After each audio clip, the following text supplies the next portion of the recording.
I'd like to welcome you all to the Cleaner Communities Overview and Scrutiny Committee of the 23rd of July.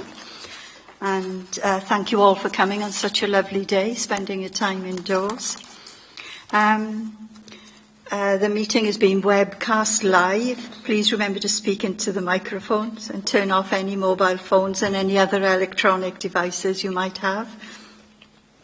There's no fire drill scheduled for this afternoon. If the fire alarm goes off, please follow the green symbols out of the building and assemble in the car park at the top of the road. I think that's all the housekeeping. So we'll go straight into the agenda. Attendance, have we any apologies, yes. Jackie? Councillor Giles Davis, John Marshall, Brian Morby and Wayne Tomlinson. Thank you. Would you all sign the attendance register as it's going round in the usual way? And any declarations of interest, we'll go over to Tim James for his advice. Over to you, Tim. Thank you, Chair. I don't anticipate any declarations this afternoon, members. The matter for consideration on the agenda has been before the committee previously. I don't believe there are any declarations at that point, so I'm not anticipating any. If there are any declarations at any point, then please remember to record them in the register going around. Are there any questions any members have regarding declarations at this time, please? Councillor Evans. Thank you, Chair. And I think we covered this ground before, Tim, where we said we are all service users of of something that we are scrutinising. But it was clarified at that stage, I think, Chair. Yes, I agree with that, Councillor Evans. Yes. Thank you, Tim. On that basis, Chair, can I leave the committee and I'll come yes, back down if required? Is that okay? Yes, that'll be fine. Thank you very much for attending. Thank you, Chair. Thank you. Thank you. Right, we'll go into item 4, minutes of the last meeting, 9th of April. We'll go through them for accuracy and any comments at the same time. Page 1, page 2, page 3, 4, 5, 6, 7, 8, 9, and page 10. Can somebody move their accurate? Thank you. Any comments from anyone? No? We'll go into the minutes of the 8th of May. They're on page 11, 12, 13. And that's the end of those. Are they accurate? Somebody move them? Thank you very much. They're moved. We go into the next item. Update on actions agreed at the last meeting, which is item 5. And it's on page 15 to 20. Page 15. Everyone okay with that? Then the next page, residual waste capacity scrutiny activities. Recommendations and responses. Yes, these are the recommendations. Page 16, 17, 18, and the next one, 19, and page 20. You're okay with those? Right, item 6. Summary of decisions for scrutiny and review for period 21st of February to the 9th of July. The first one's on page 21, are decisions of the Cabinet. Everybody okay with those? Page 22, decisions of the Leader and the Deputy Leader. And decisions of the Executive Member for Neighbourhood Services. And they stretch from page 22, 23. Then on page 24, decisions of the Executive Member for Housing, Planning and Public Protection. And sorry, Chair. Yes. Can I go back to page 22 at the top of the page, decision with regards to Glenavon Regeneration Partnership? Yes. It's mentioned in there about the work that was done with the Ken Jones Memorial at Glenavon. I was an active member of the group that were responsible for putting that in place. I don't know whether I should have declared that. I shouldn't think so. I No. wouldn't have thought so. No, you're Thank okay. you, Chair. Okay, Councillor. Where were we? Page 24. Decisions of the Chief Executive, Deputy Chief Executive and Assistant Chief Executive. And decision by the Chief Officer Neighbourhood Services. Bottom of page 24, 25, 26, 27, 28, 29 and 30, 31, 32, 33 and 34. He's a very busy man.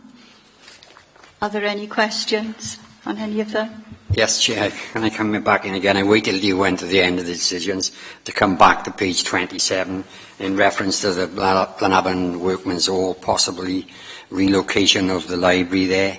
I have been involved in discussions in that regard as well. Wondered if I needed to declare that as well. Shouldn't think so. That's your ward work, really, isn't it? Comes under your duties as a ward member. Okay, thank you for... Chair. Right. That was okay then. We go on to the next item, which is the main item on this agenda. Residual waste capacity outcome of consultation. We'll call in now Dana Rynan and Canon Edwards to answer our questions. Oh, thank you, Jackie.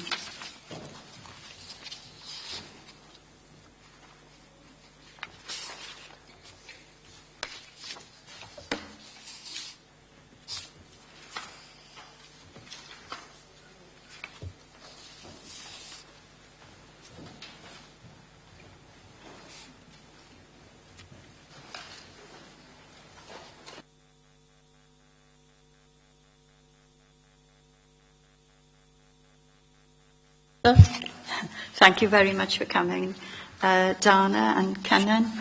We do appreciate it. We've probably got some nice questions for you, and I'm sure we'll go through them very nicely this afternoon. Right. I don't think I want you to go through the agenda, Dana. I think everybody's read the report. What I'd like you to do is just go through the actual results of the consultation, sort of 5 minutes, and, you know, even if shorter if you want to. Right. The suggested scrutiny activity for this afternoon is committee should scrutinise the appropriateness of the consultation process undertaken and the recommendations being made to Council to ensure they are appropriate and officers have adequately considered the views expressed by residents and others during the consultation period. And the key question to be answered in the scrutiny activity is, does the committee feel that they are able to support a preferred option to be reported to Cabinet based on the outcome of the consultation exercise carried out? So it's over to you now, Dana. Thank you. Thank you, Chair. And I'll do exactly as you request. I'll just cut to the chase. And I'll go straight into paragraph 7.4 and 7.5. I'll start with 7.5.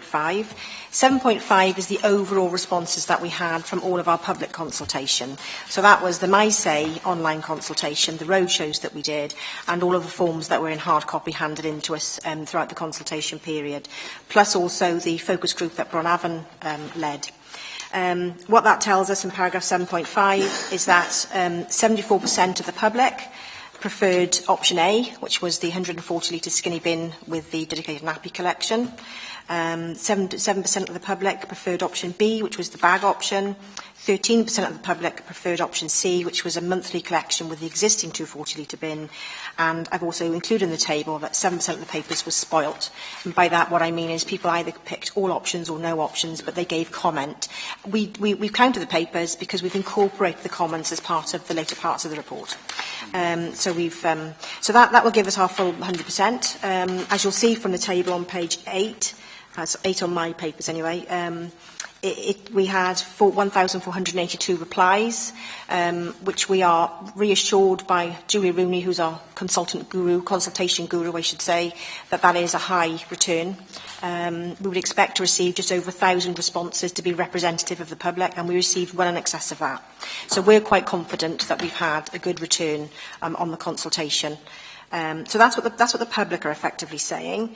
If I go back to 7.4, when we consulted with the operational crews, because we said that we would do that in addition to consulting with the public, the crews came back with a different option. They chose option B, which was the bag option.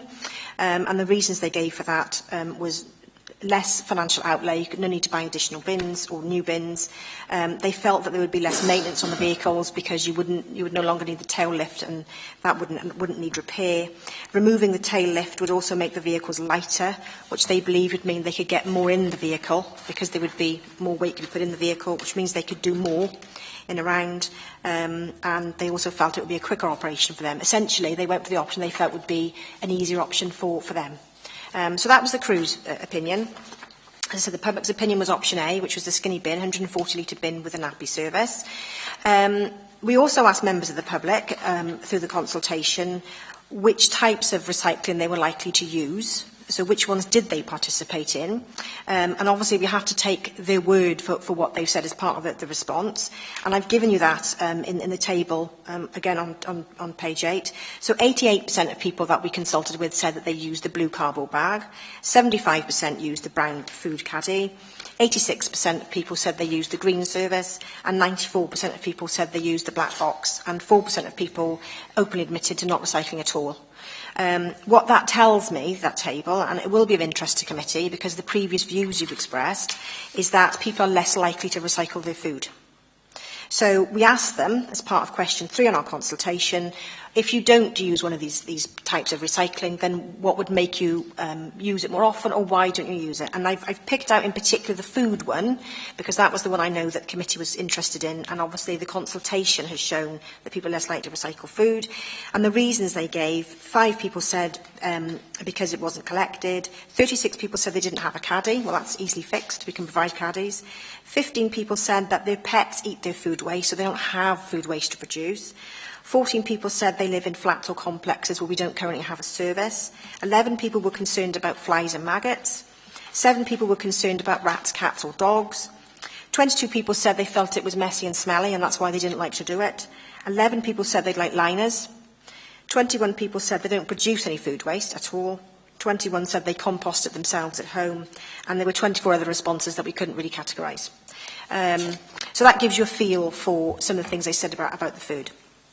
Over the page then, but still in paragraph 7.5, and Chair, I'll take your guide on how much detail you want me to go into here, but we've also tried to list out then from all the comments that we received and we analysed, we then categorised them based on what people said, and this is from all the responses we had, including the Facebook comments, which is in Appendix D. So we've included in here all the comments that we received, and then the following paragraphs, what I've tried to do is pick out the main themes. So where a number of people have commented about the same thing, I've tried to pick out those themes and then give a response to them. I don't know whether you want me to go through those or whether you feel the report's been read and you'd rather move on to questions. I'll take your... We've all read the report, haven't we? We've got the statistics in front of us. No, I think that'll be fine. Thank you, Dana. I would like to say that Kath Turner and I did go to one of the consultations out at Pontypool Market. It was a day such as today, very hot, and there was a marvellous stream of people, coming up to the table, and your officers were kept very, very busy. And I was quite impressed with them, actually, because they worked hard, they didn't stop. And they were very patient with people, answering the questions. And they had examples, as you know, in the recycling box. And there were quite a few items in that box that people didn't realise could be recycled. So we've obviously got a lot of work, really, still educating people, some people were very, supportive of recycling, and they even wanted to criticise their neighbours, didn't they, for not doing it, you know. But others, of course, they just assumed it was going to be a 4-weekly collection from now on, and they weren't happy. But they will see it was a consultation that was taken very, very seriously. I hope they will understand, you know, after the result, you know, it was. But please take it back to your staff. I thought they worked very hard and took their seriously, you know, what they had to do. I will, and thank you for that. They're very they're very enthusiastic about their jobs, and they do, you know, they do enjoy it. And I would like to come back on one point. On the within the paper, you'll see I've broken in the various appendices. We've broken down the responses from the different types, and then paragraph 7.5 just brings it all together. But all those appendices, what you'll see is there was a clear winner. It didn't matter how we consulted with the people. There was a clear winner for the public. What you've got in front of you are the numbers of people who actually responded, but we spoke to hundreds more people than that. So for every person that filled in a form, we probably spoke to 3 or 4 more people. And a number of those people didn't complete a form, or certainly didn't do so at the time, because they were quite comfortable with what was being suggested. And you're absolutely right.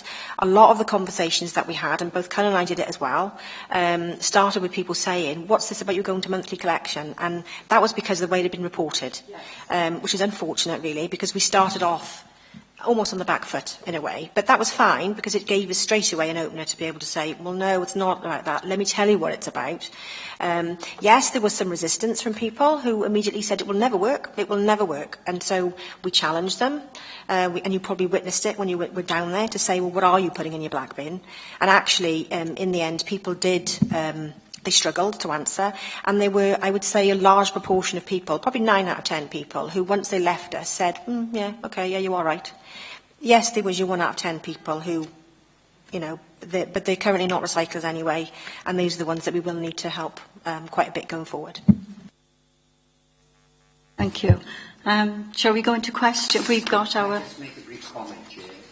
Well, if you're very, very brief, because I want to go into the question. It will be very brief, Chair. Thank you very much. Sure. Well, first of all, I'd echo the sentiments that the Chair has made, that the consultation and the staff were very good.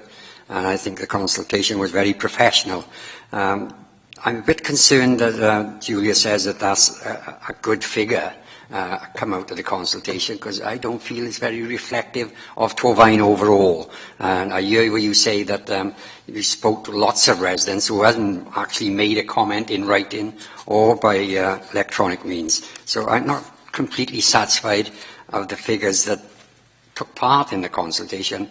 I would have preferred much more, but I think we've done everything we could to consult with the public, Chair. Thank you for that, Councillor Evans. Right, we'll go into the questions now. Would you take the first one, please, Councillor Ashley? Right. Supplementary questions, 1A. No, 1. Yeah. All right, sorry, I thought we were on that. Are officers satisfied that all residents were given the opportunity to take part in the consultation? Short answer is yes. We, as I've tried to outline in the report, we tried to reach out to the public in whatever ways that we could. So we certainly went through community leaders, we went through community councillors and also ward members. There was the MySay consultation. Members of the public were able to do that electronically or in hard copy. We ran 15 roadshows over a 2-week period, and those roadshows were also on weekends and in the evening, so until 7 o'clock at night. We reached out to the registered social landlords and we asked them to help us. We asked them to signpost their tenants to it, which they did. And in fact, as I mentioned, Bronavon were very positive, responded very positively, because they ran a focus group with some of the more interested tenants. We wrote specifically to the Torvines People panel to see how they wanted to take it forward. They didn't ask for focus groups, but what they did do was they responded to us, certainly to Cunnan, to ask queries about it. We answered those queries, and they actually came back and said to us, we feel much more we're much more informed to be able to make a decision. So we did 4 live Facebook sessions, 2 in the afternoon, 2 in the evening, and from those Facebook sessions, the hits we received were over 20,000 people. So I'm confident that we did all that we could to reach as many people in as many different ways that we could. As I said, I mean, I will forward the email that we've had from Julie, because we asked the question, is this representative of the public of Torfaen? Can we be confident that this represents the people? And I will forward it on to committee for you to see her response. The other thing that I brought along to show you, they weren't available at the time that I submitted the report, was some maps that show the responses, and it's the length and breadth of the borough. So, you know, we're confident that we reached out to as many people as we could, and I'm really not sure what more we could have done, really. Do you want a supplementary? Or Supplement, if we're number one supplement, if I may. Supplement number 1A. Why was the online survey more comprehensive and detailed than the paper copies of the survey? For example, there were links on the online forms for details about large families or nappy collections. It was the same form. It was the same form that we used for paper and for electronic. That was my question, yeah. page 53 of our agendas, we have a paper copy there, and it's got links. Question 2, cardboard, then C link, and then green waste bin, C link.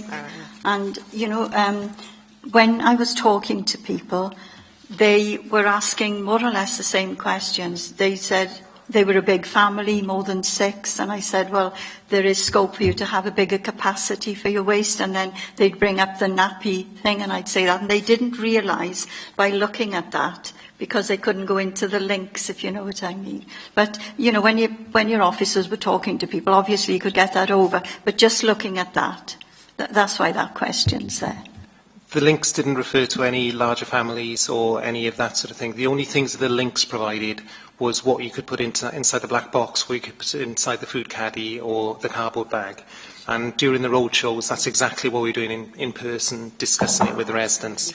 The information regarding larger families, nappy collections and all that was in the covering note that was accompanying the hard copy of the consultation, which was exactly word for word what was inside the online consultation as well. So we did talk through with the residents and explain what was there within what the consultation was about, and included that information as well. And during the roadshows, we also had leaflets. So whereas the information that we could signpost people to through the online consultation took them to the web page with that information, when we were doing it face to face, we provided that in hard copy because we had leaflets of what could be put in the various containers. Do you want to? Yes, thank you, Chair. Can I go back to the original question about the consultation, where Dan refers to that when you had the online facility, there were 20,000 hits. Is that correct? For the Facebook sessions. So when we did the social media, so when we tried to reach out to the public through our various social media, we did 4 Facebook sessions, and the culmination of those is that we had over 20,000 hits, yeah. In those 20,000 hits, was there any preference out of the 3 options given, percentage-wise, out of that 20,000 that were answering on Facebook? The first thing I could just answer on the 20,000 hits are obviously people who are just viewing the page, so it isn't necessarily people who are actually making comment. However, within the report, we've actually broken down the responses for what posts people actually put in. Yeah. It's on Appendix D. It's the summary that we gave the Facebook comments. And what we've tried to split out is where people made a specific comment about a preference for a particular type. I have to say most of the comments weren't about expressing a preference. But the ones that did, we had roughly 17 comments about the smaller bin, 7 comments about bags, and 17 comments about the monthly collection. But in fairness, Chair, I think you do yourself a disservice, really, because there's 20,000 people there that have had an input into the consultation. What we did do on the Facebook is obviously if people expressed a preference during the commenting, we encouraged them to actually fill in an ISA consultation, and every time we responded to them along those lines, we provided a link to the consultation. So if they were at home, and if they were conversing with us through the medium of Facebook, and if they said, well, I don't mind monthly, but I really don't want bags, then we would say to them, well, if you really feel that strongly, please fill in the consultation, and here's a link. So we tried to make it as easy as possible for people, because it was literally a click away. They could have filled it in. We won't have any idea how many people have followed that link. We won't be able to follow that through. But we have incorporated all their comments as part of the report. Thank you, Chair. Sir Ashley, you to come in. Did you get any advice on how to assess the Facebook comments? Obviously, looking through there, you get the sort of comments that are hard comments, and the sort of comments that obviously are opinion of the thought. You know, I've just I read through it, and obviously some as we've been reviewed, probably those people reviewing us at any rate, those expressing opinions about the effectiveness of the council doing various things, and quite regular opinions that we do get. I mean, obviously, some of those opinions are you know, the regular dialogue. Let's put it that way, shall we? Is there an assessment you can make about social media comments that can give us a sort of more accurate? I try to be polite here. I don't know how to say this because it's a new area in a way. Because you know, someone's done sampling. I personally done a fair amount of sampling, and I'm sure people. But is there a sampling technique we use to get an accurate record of that sort of thing? I don't know is the full answer. We work closely with our communications colleagues after the Facebook posts. And yes, there were themes coming through, and we were very keen to ensure that we responded to those themes. What I will say is every single comment, well, not every single, but 98% of the comments, some comments, there was anything we could go back with. People were making a statement, and it wasn't really anything we could go back on. But where people raised questions or made statements we felt we could go back on, we ensured, and it took us days, but we did do it. We made sure we went back. Where people had raised various comments or raised very similar comments, we would go back with one answer to all of those comments to cover them all off. How did we analyse it? It was done by human eye, effectively. So it was a case of someone spending quite a lot of time ploughing through. First of all, we put them all in one place, literally ploughing through them and saying, right, that was a comment about, and making a note about that. You know, so we work closely with our comms colleagues. I don't know whether they've got any particular means of sampling the comments that come through, but all I can give you reassurance over is that we did look at every single comment. Where there were themes coming through, those themes have been incorporated. If those themes were around the way the council runs its services, we have looked at ways that we could address some of those concerns or misconceptions, perhaps, because we got the same thing at the roadshows.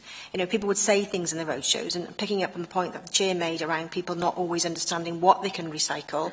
I know that we very quickly, after the first couple of roadshows, spoke to our communications colleagues, and in fairness, they did start pumping out on social media, did you know? Did you know that you could recycle this? And there were photographs of things. And the next day, we know this is going to be a constant drip feeding of the information. So we do use the comments, but I can't tell you that we do it. There's no software that we use that I'm aware of. It's more judgment. It's human judgment. It's okay. What I'm trying to get at is a validisation of that, because obviously that's something you must be concerned about. And you've got people making statements about service, you've got those asking, and obviously that's the information in this process. This is what I'm trying to focus on, that you need. And we obviously get it as members. It's something that we all get. It's where we've got information requested rather than statements. That's what I was trying to say earlier. I think I've got it now. Yeah.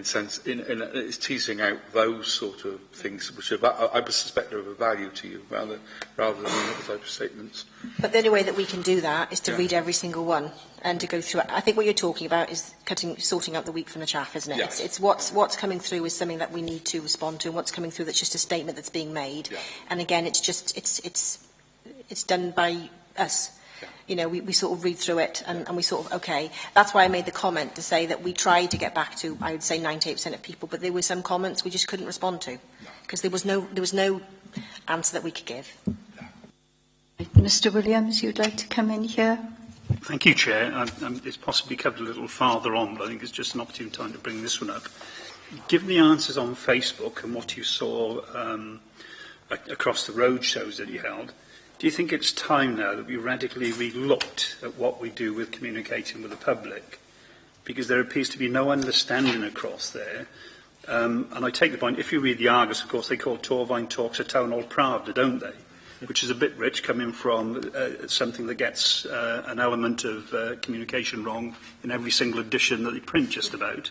But nevertheless, Torvine Talks is what we have to communicate, just one element, to, if I call them customers rather than residents for the sake of this. But there's a lot involved in this, and I just wonder whether there's so many things go on that we send something out that's about A, B, C, D, F, G, H, I, J, K, and the normal member doesn't take all that in. You know, perhaps you do something on a more regular basis, which is more focused to certain elements, but somehow to get through to them, because you look across this, and people are just totally confused about what's going on. I just wonder if we should just reapproach it rather than start again and say, what can we do to communicate? I mean, it's the education bit as well, with people out there. Because again, if you just put something either in Torvine Talks or through the door, that doesn't work in terms of educating them. Otherwise, we can leave all our children at home and just, you know, send them a newspaper and give them their work through the post. We know that doesn't work. So I just wonder, can we actually take this opportunity to radically relook at how we communicate on this topic? Because, you know, people are getting the wrong perception, and perception important, about what is trying to be achieved and why it's trying to be achieved. Take all that on board. Oh. Please. Question 1B, the supplementary, was to be, were you happy with the prominence of the consultation that was given in Torvine Talks? So that really links in with that question. If you can sort of take them together, please. I'll answer the second one first. Yes, because we knew we were doing the consultation in June, and you'll recall there was quite a tight time frame because we came to scrutiny in April. There was a further scrutiny then beginning of May. There needed to be a response from the executive member, so we were running to quite a tight timetable. So we made sure that in the relevant edition for Torvine Talks, we certainly made mention of the fact that we were doing the consultation. So I think that we did all that we could insofar as Torvine Talks was concerned. I think to have delayed it, I don't think it would have been appropriate to have delayed it, to have put more in Torvine Talks. We don't just rely on Torvine Talks for the very reason that Mr Williams has pointed out. You know, some people get it and it goes straight in the bin. So it wasn't just Torvine Talks we relied on. You know, we did go to the local traditional media, and there was quite a few articles running that, not necessarily always very accurate, but at least they was raising awareness of it. Put it this way, there was no one that we met that didn't know this was going on. No one that we met who said they didn't know about the consultation. They may have been confused about what the options were because of the way they'd read about it or what they'd been told by other people, but no one said they didn't know about it. We also used social media, so we tried lots of various ways. So I think I was happy with how we used Torvine Talks and the prominence that we gave it, because it wasn't the only thing that we relied on to pinpoint people to it. Bring up one point before you go into the rest of it. Do you think a little pro forma to cut out of Torvine Talks would have encouraged other people, you know, to fill that in and send it in, or, you know, take it to libraries or the civic centre? You know, if there was a little pro forma in it? Well, a hard copy of the questionnaire was available in those venues anyway, so it didn't need to be within Torvine Talks. I'm not sure how successful questionnaires are within Torvine Talks, how regularly people will cut them out and send them in. I don't know. We would prefer to do it face-to-face, so that's why we did 15 roadshows, because we found it was far more beneficial to do it that way. Can I answer Mr Williams' question next? Otherwise I'll forget the thread, sorry. Okay, so your question was around radically looking at how we do our communication. I think you make a good point. What I would say is that when we launched the extended plastics in February, we didn't just do it on our own. We went through Waste Awareness Wales. And Waste Awareness Wales effectively took over the communication of that campaign. They did radio advertising. We didn't pay for any of this, by the way. They did radio advertising. They did leaflet drops to every single household. They did a number of different means of bus advertising. Posters, they did all sorts of things. What they also have is what they call, I'm going to say sector plan, but it's segmentation model. It's a segmentation model. They've done a lot of work and a lot of research looking at the different demographics within particular areas and what medium of communication works best for that particular demographic. So social media might be good for certain aspects of our population, but not necessarily for others. And so we work with Waste Awareness Wales so that when we come to do our future communication plans, particularly around this, the implementation, we will be using that segmentation model to say, right, we know what we've got in our population, what's the best way to communicate with them. And we'll make sure that we do that going forward. The other thing I would say is that we don't just rely on leaflets to the door and Torvine Talks. I make sure there's something in Torvine Talks every time it goes out around waste. It's a constant drip feed of information and education. But of course we've got waste awareness officers. And the waste awareness officers, if we're aware of problem areas that get brought to our attention, either through the crews or through members, or whichever means it gets to us, then the waste awareness officers will go out, they'll door knock, they will talk to residents. Talking to residents is the absolute best way to to educate them and to raise awareness. It's the best, absolutely best way of doing it. We don't have hundreds of foot soldiers, we've got 3 foot soldiers, so we send them out when we know we've got issues, and also through our participation monitoring, which I touched on at last week's Scrutiny Committee. Every year we pick on 4 areas of the borough, we monitor those areas to see what's being put out. We then door knock and speak to those residents and help educate them. Did you know that you could do this? And finally, when we do get comments, and sometimes they're negative comments on Facebook around the service or around things that have happened, or why didn't you take my bin today? And if it turns out it's because it was contaminated, because they've put dog waste in the green bin or dog waste in the food caddy or something along those lines, then we almost immediately send out a waste awareness officer. So I take on board what you say. We do need to constantly look at how we communicate, and we need to keep changing that to make sure that we're not missing sectors, but we use all of the tools available to us to be able to do that, and we do segmentation modelling as well. Can I just come back on that, Chairman? I think I wasn't questioning about the media that we use, the way we did it. What I was questioning about is what we communicate and when, and how we get people to understand that, and should we be looking at something simpler, if you like? Because, I mean, the basic fact is, from the information in here, is that people don't understand, despite all that communication process you have gone through, and I've seen it over lots of different media as well. So I'm not saying we aren't out there, I'm just saying, is the what and when, so we can actually get people to understand.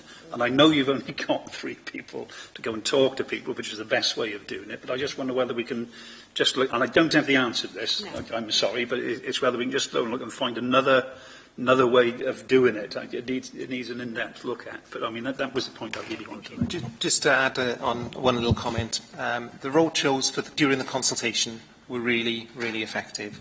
Part of the reason we did have a topic, obviously the consultation, that drew people's attention and wanted to speak to us anyway.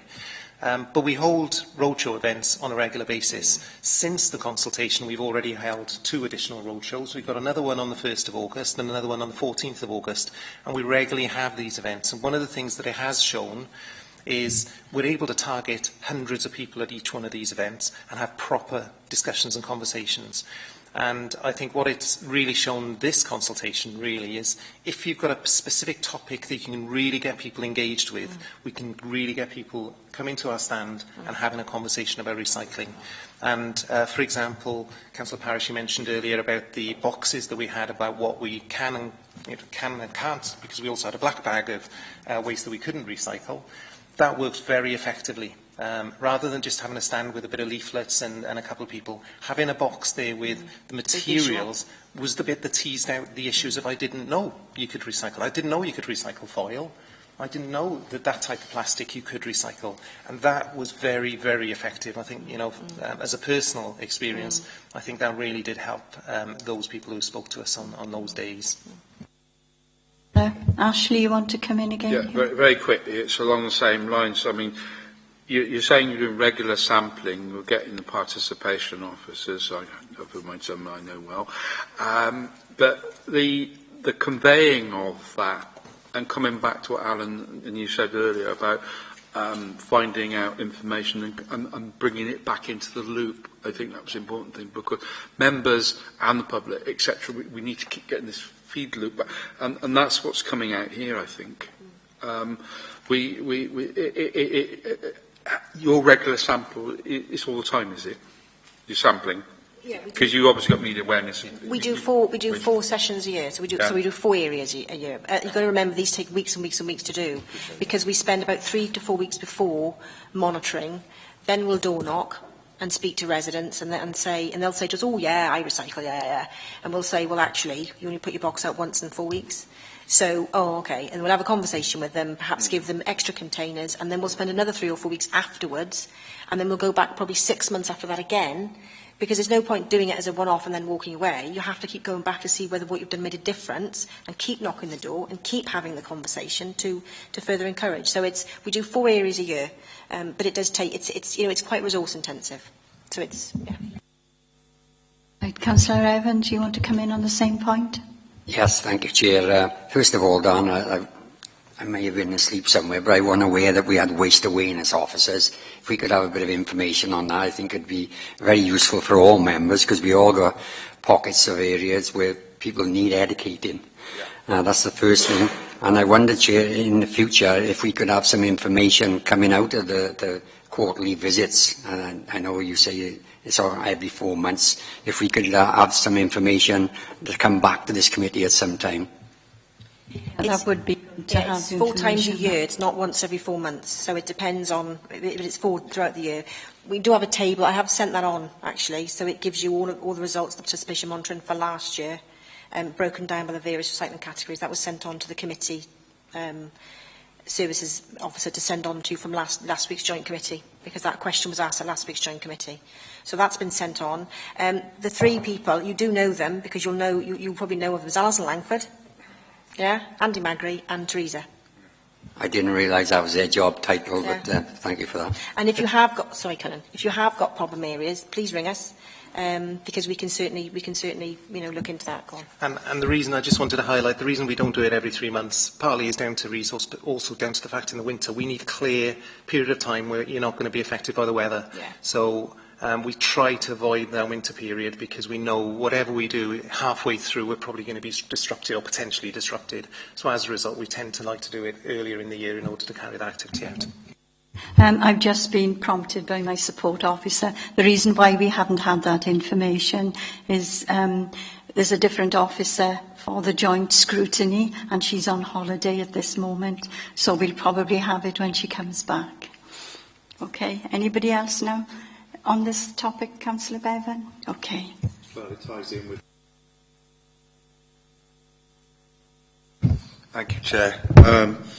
It seems that with regards to the communication, there was confusion in the very beginning, and I don't know if you were satisfied with that and what actions were taken, because some of, as Mr. Williams has already said, there was people assuming that decisions were already being taken and stuff misreported. So it's the handling of that. I'm aware it's a fairly new thing for us to venture into using the social media side of things to sound out the population, but I think there were some initial concerns over the communication. The feedback from that, though, I think has been very informative, and it's highlighted a number of things, and you've touched on one already, and that's the education. And Chair has said as well, when she attended the roadshow, a number of people expressed the opinion, we didn't know we could recycle that. And so I think, the decision that's going to be taken by the committee obviously is to reduce the landfill and cost saving and by the executive and councillors. But I think as part of the thing, we need to adopt a holistic approach, and it's not just about the recommendation that goes forward, i.e. a smaller bin or bags or monthly collections. I think the feedback from the social website, and as you said, discounting some of the comments that you can't respond to. On Appendix D, where you have categorised there are a number of themes that have been highlighted, and one is expanding the recycling collections for increasing the number of items, more regular cardboard, bigger cardboard, recycling collections commencing for flats, and the issuance of bigger bins for the recycled items themselves. So there's a few themes that were coming out there, and I wondered if they would be adopted as part of the holistic approach. But I do believe you should maintain the momentum with regards to the education side as well, and perhaps do more road shows going forwards, and keep things up with the waste awareness officers, because we do need to highlight exactly what the residents can put in a recycling bin, because there does seem one of the themes coming out is this area of ignorance surrounding exactly what can be done. Thank you. The first thing I would say is I think the confusion that was out there was because of the way it was reported in the traditional media, not necessarily what we put out on our social media. I think what we put out on our social media was clear and accurate. what often happens on social media, though, is people get into conversations with each other, and that can sometimes feed a misunderstanding. I think what didn't help was the very first time this was in the public domain was it was in the papers with the headline, Council goes to monthly collection. So that immediately gave people the impression a decision had been made. And again, we had to counter quite a lot of that during the Facebook sessions to say, well, no, it hasn't been made, actually. And the point of doing this consultation is so that all of your views can be fed into that process. Your comments on taking the holistic approach, completely agree. And one of the reasons that we spent quite an inordinate amount of time trawling through all the comments was that for that very reason, so we could pull out what was coming out and what are we going to do about it. Because they've given us a message, we have to do something with that. And we've got an analysis of all the comments, we've broken them down, we've actually subcategorised them and then subcategorised the categories literally down into almost this constituent part. So there might be a group of people, for instance, who said, we think you should do cardboard on a weekly basis, just to use that as an example. And I think what we're going to do when we put the council report together, because it will go to council rather than cabinet, is to actually start pulling some of these themes through, because that will be a decision that will need to be made. And again, where people have said things like, well, we had quite a lot of people come back and say, why don't you recycle items that actually we already do? So that told us that they themselves weren't clear about what we recycle. So again, it's this constant drip feeding through all the mediums we've got available to us, and door knocking and everything else, and the road shows that we keep doing to keep raising this awareness, constantly raising this awareness and education. But you're absolutely right. We will be taking a holistic approach, and it will be continual. It's not going to be a one-off because of this change. It'll be constant. And I just wanted to add on that, because obviously there's been a bit of a discussion about Facebook and social media comments. I just want to expand the fact that we've analysed all the comments from within the consultation forms as well. So whether online, hard copies, comments expressed to myself or to the team in general, all of those have been subcategorised. There's about 100-odd categories that I've subcategorised them to. And they're into the various themes. So the main headlines of themes, for example, could well be, suggestions for expanded recycling collections. So, it's a very simple one when you look at it, but when you break it down into I've got about 12 different categories in there, and they go from all the things about collecting, for example, other mixed plastics, and these are the films and stuff that we're currently not collecting. But as Dana mentioned then, it also included, out of the 76 respondents, for example, that made suggestions, 27 did actually make comments about things we're already collecting. So the point is, all of that information now, it's valuable information that we're going to be able to change, not just to do with, as you say, not just to do with the consultation exercise.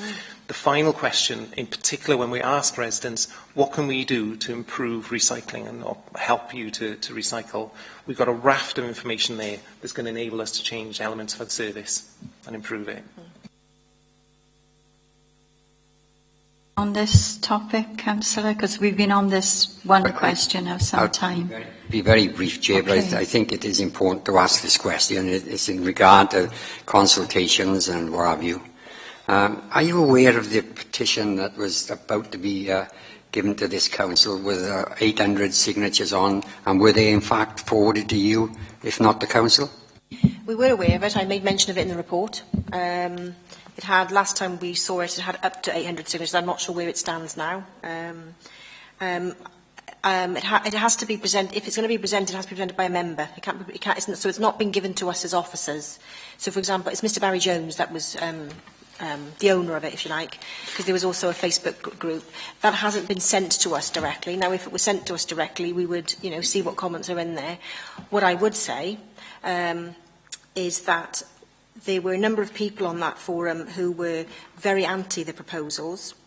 They set out to prove us wrong, and they actually found that when they did recycle everything that we said they could, they found that it did actually work. And they actually commented about that on the post. And in fact, there have been a number of comments on Facebook, which I've not included in the report and I haven't circulated, where people have actually said, you know what, I've been trying this myself and it does work. So there is, I wouldn't say there's a sea change, I think they'll be taking it too far, but there are certainly people who were convinced initially that it wouldn't work and who have now tried.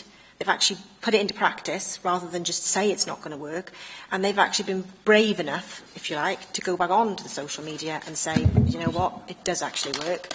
We've had one family, it's a family of 7, and they've said they've had no problem coping with any one of these suggestions, and they might have a preference as to which one we go for, and they may have expressed that preference as part of the consultation, but they've actually said that whichever one was chosen, they would actually be able to cope with it. So I am aware of the petition. I don't know where it is at the moment. It hasn't been given to us as officers. If it came in, then we would accept it. But in order for it to be received formally by council, it has to be handed in as per our constitution. And we did, in fact, we wrote to, or Colin rather wrote to Mr Jones, and we did give him all the information he needed to be able to present it formally, if he so wished.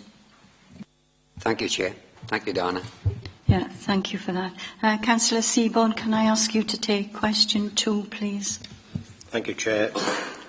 Why were the views of the crew members not made available to the public as part of the consultation exercise? We ran the consultation with crews concurrently, so we didn't consult with them in advance of the public. I don't know why we would have shared that with the public, because it might have led them in a certain way, and that's not what we wanted. What we wanted to know was what the public thought. Obviously, the crews have given their view about what's easier for them, and they're looking at it from an operational perspective. What we wanted the public to do was to tell us what they would prefer as members of the public, and we didn't want to lead them. You know, we were very clear from the beginning that these are 3 options. Any one of these options will work for us as a council in terms of reaching our recycling targets, and we wanted to know what was the public's preference, and we didn't think it was appropriate to lead the public one way or another, which is also why we didn't ask a specific question around food caddy liners, because to ask a question, do you want, we felt was a leading question. So what we did instead was say, do you recycle food, and if not, what would help you recycle more? It was a much more open question, which enabled people to think about what would actually help them recycle food a little bit more. Thank you. Mr Williams, you want to come in on this one? Thank you, Chair. The point that I want to make actually relates to 11.1, in that and it relates to crew members being consulted, and it appears to be now we've now given equal weight to a number of crew members as to a vast number of the public in the consultation, i.e. 75% of people said black bins. That's overwhelmingly option A we should go for. Now we're going to present to the council the other option as well, because that's what crew members have said. That's when you sit and list to that, and also because of the cost issue. Well, first of all, costs weren't part of this, were they? It wasn't a primary driver, although they were part of it, sorry. But those were included, actually the driver's points were included in the analysis, apart from the fact it would make life easier for us. But we're going to present 2 options to the council to vote on. I just don't understand why we're doing that, because this is a public document now, and people will read this and say, well, they've listened to us, but they're still going to present something which, in terms of the consultation, only equalled the number of spoilt papers, 6 or 7%, both of them. And we're going to give that as an option for the council. Should the council vote for those black bags instead of the other one, I think it would just make this look a farce. I don't understand, given the consultation, the process you've gone through, and everything else, why we're adding black bags into that one, and we do say there, operational staff expects to remove the bag system, and we're going to take that one forward. Surely the consultation say, which did the public want? Surely that should be the one we're taking forward. I just don't understand this. I just think this creates more confusion in the public's mind. Yeah, but Mr Williams, we can make a recommendation at the end of this meeting. What goes forward?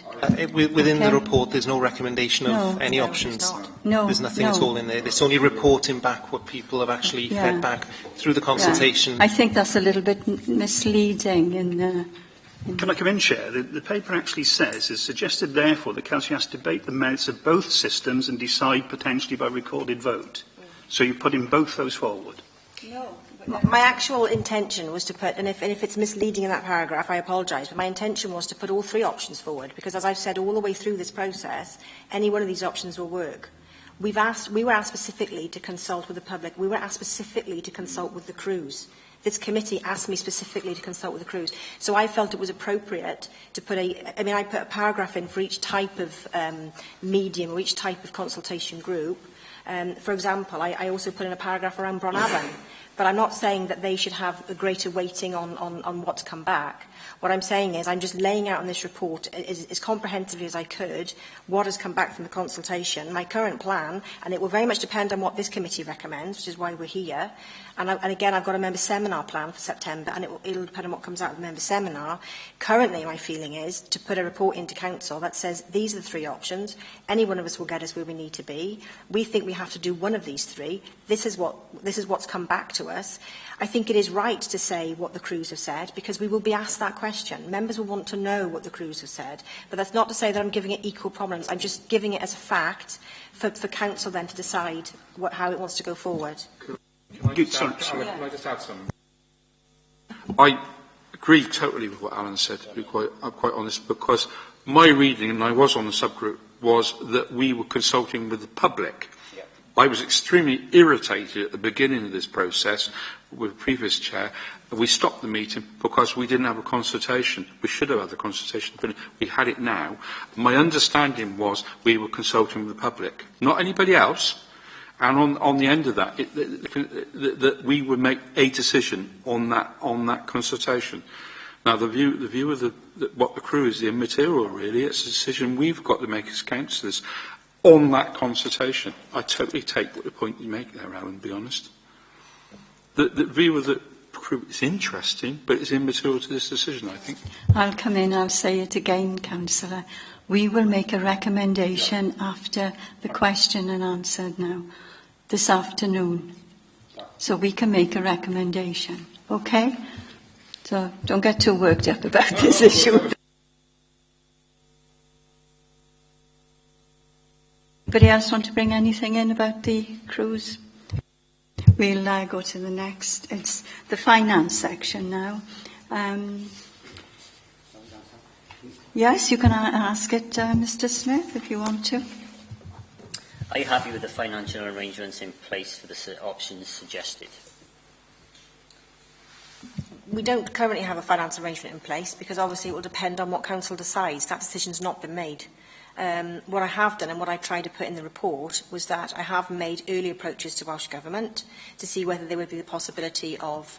Clearly, there's been a very clear view expressed by the public here, and it was head and shoulders above any other option, and it didn't matter where you went, you got the same result.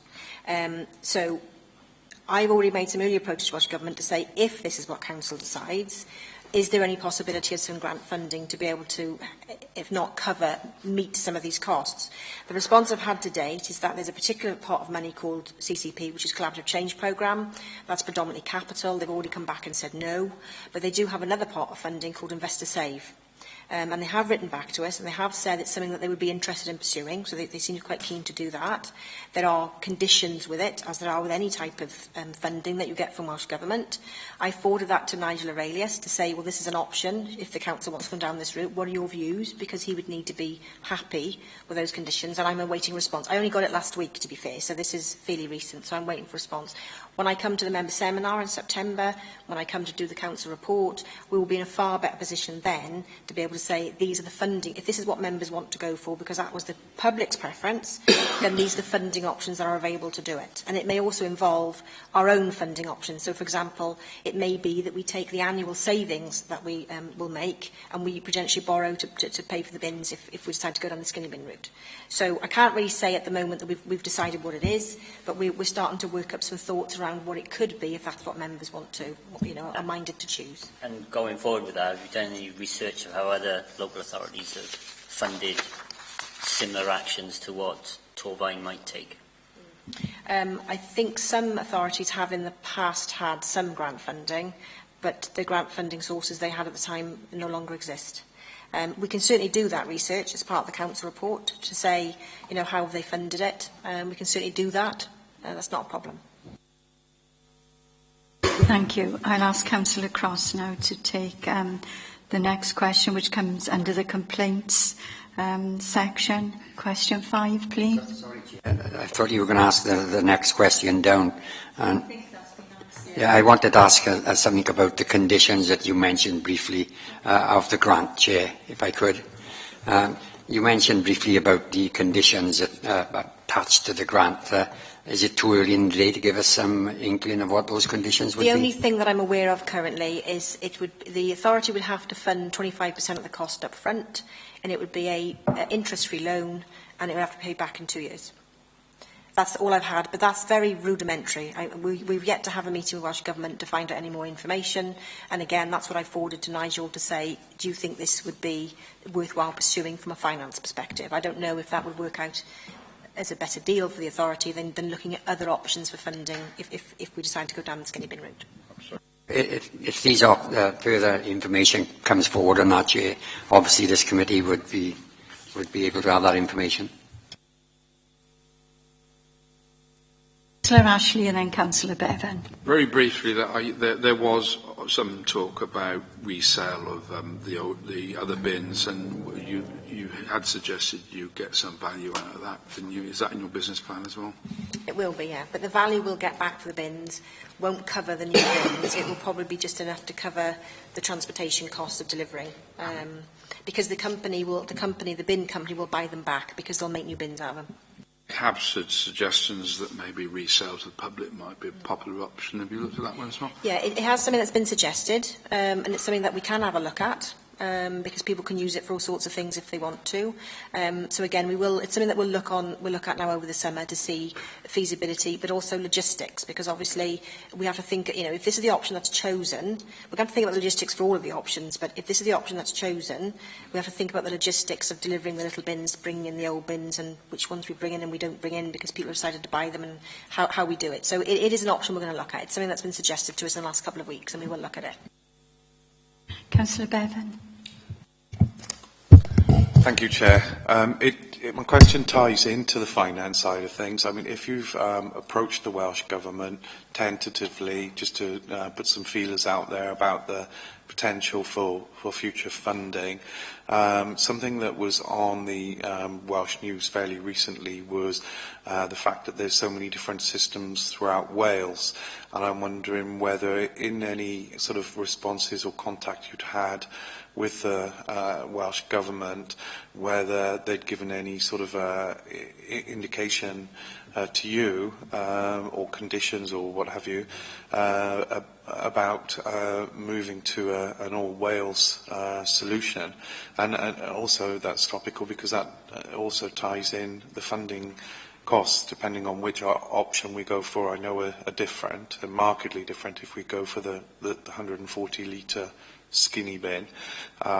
Then if we end up merging with another borough council, that would have financial implications as well in terms of the system we're adopting now, whether that's going to have to be changed again at a later date and at further costs. So I wonder if you can provide any sort of commentary around that, please. They didn't indicate anything in their email back to me around an all-Wales system. What I would say, though, is, and remember this, we're talking here about the black bin. And I think we're starting to go into the territory of different types of collection of the recycling material. And what I would say is that we already do what is the Welsh Government's preferred method. So they're not likely to write to us and ask us to conform to something that we already do, that they already want us to do. They are more likely to be in touch with those authorities who don't currently curbside sort, but now we're going into recycling territory rather than black bin territory. I think merging is, because they're going to be putting because they've already expressed their preference and have done for many years around how we collect recyclate, I think they are more likely to put more emphasis on those authorities who aren't curbside sorting to do so. So it's more likely that if we were to merge, and whoever we're to merge with, if they don't currently curbside sort, I think there will be more emphasis put on them to convert to a curbside sort system than for us to convert to a different type of system. In terms of the black bin, so if we go back now to the black bin, which is purely what this is about, this isn't about any other types of collection, then I don't think it really matters how each authority collects within in its various areas. When there's been mergers in the past of local authorities, it will take a number of years for those services to come into line, simply because of the investment in plant and machinery. It's not necessarily just about containers and how the men do the work.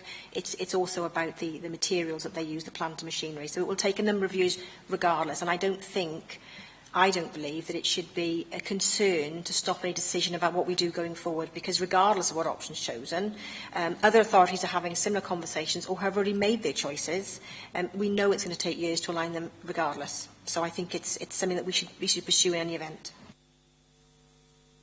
Councillor Cross, can you take the next question 5, please? Thank you. Why is there no cleansing service in place, such as road sweepers, to follow behind the rounds to deal with the waste that's left over? We do try and do that. We have the street cleansing team, and they do areas once every 10 days, so once every 2 weeks. We try and align them so that they follow the collections. But of course, because we offer so many different collections and at different times, so sometimes they're weekly, sometimes they're fortnightly, we can't always dovetail them exactly, but we do try and dovetail them where we can. The other thing that I would say is we're working very hard with the crews around performance and around dropping of litter. And if they do drop anything, they are instructed to pick it back up. And I keep saying it, and I mean it. If people see it and witness it and it's not happening, I need to know date, time and place, because I can pinpoint the exact crew. We can call them in, we can talk to them, and if their behaviour and their performance doesn't improve, then we follow the disciplinary route. I recognise that, and I recognise that there's a certain amount of responsibility that we as residents have. So it's like having the net. And I know that I did note that since we've raised that within this committee, there has been more of a communication to the public. And I've had residents actually contact me saying, oh, I didn't know I could get a net. That's brilliant. So there's been some movement there, but I got to say that from personal experience and from other people, not necessarily just in my ward, but in the wider community, their feedback about the litter on the floor, it's still there. And it's, as I've said before, and I feel like I'm repeating myself, but I know it's not just anybody chucking a washing up liquid on the floor. I know where that litter has come from. Before recycling came along, when you saw a can on the floor, you could make some assumptions as to how that appeared there. But when you know it's some other product that's a cleaning product or whatever, you know where it's come from, and it is frustrating, and it does make people feel very low about their own environment. And as we said in the last committee as well, is that this is an opportunity to provide an enhanced service where you can get the buy-in as well from the community, and you've done a good job of that already with your road shows. But if that was to be able to be considered as well, then I'm sure that residents would be really pleased. Coming before you answer that, it's not just the items dropped, it's the way the crews handle the equipment, the boxes on times, especially the recycling ones. They seem to throw those along the pavement and they wear out very quickly.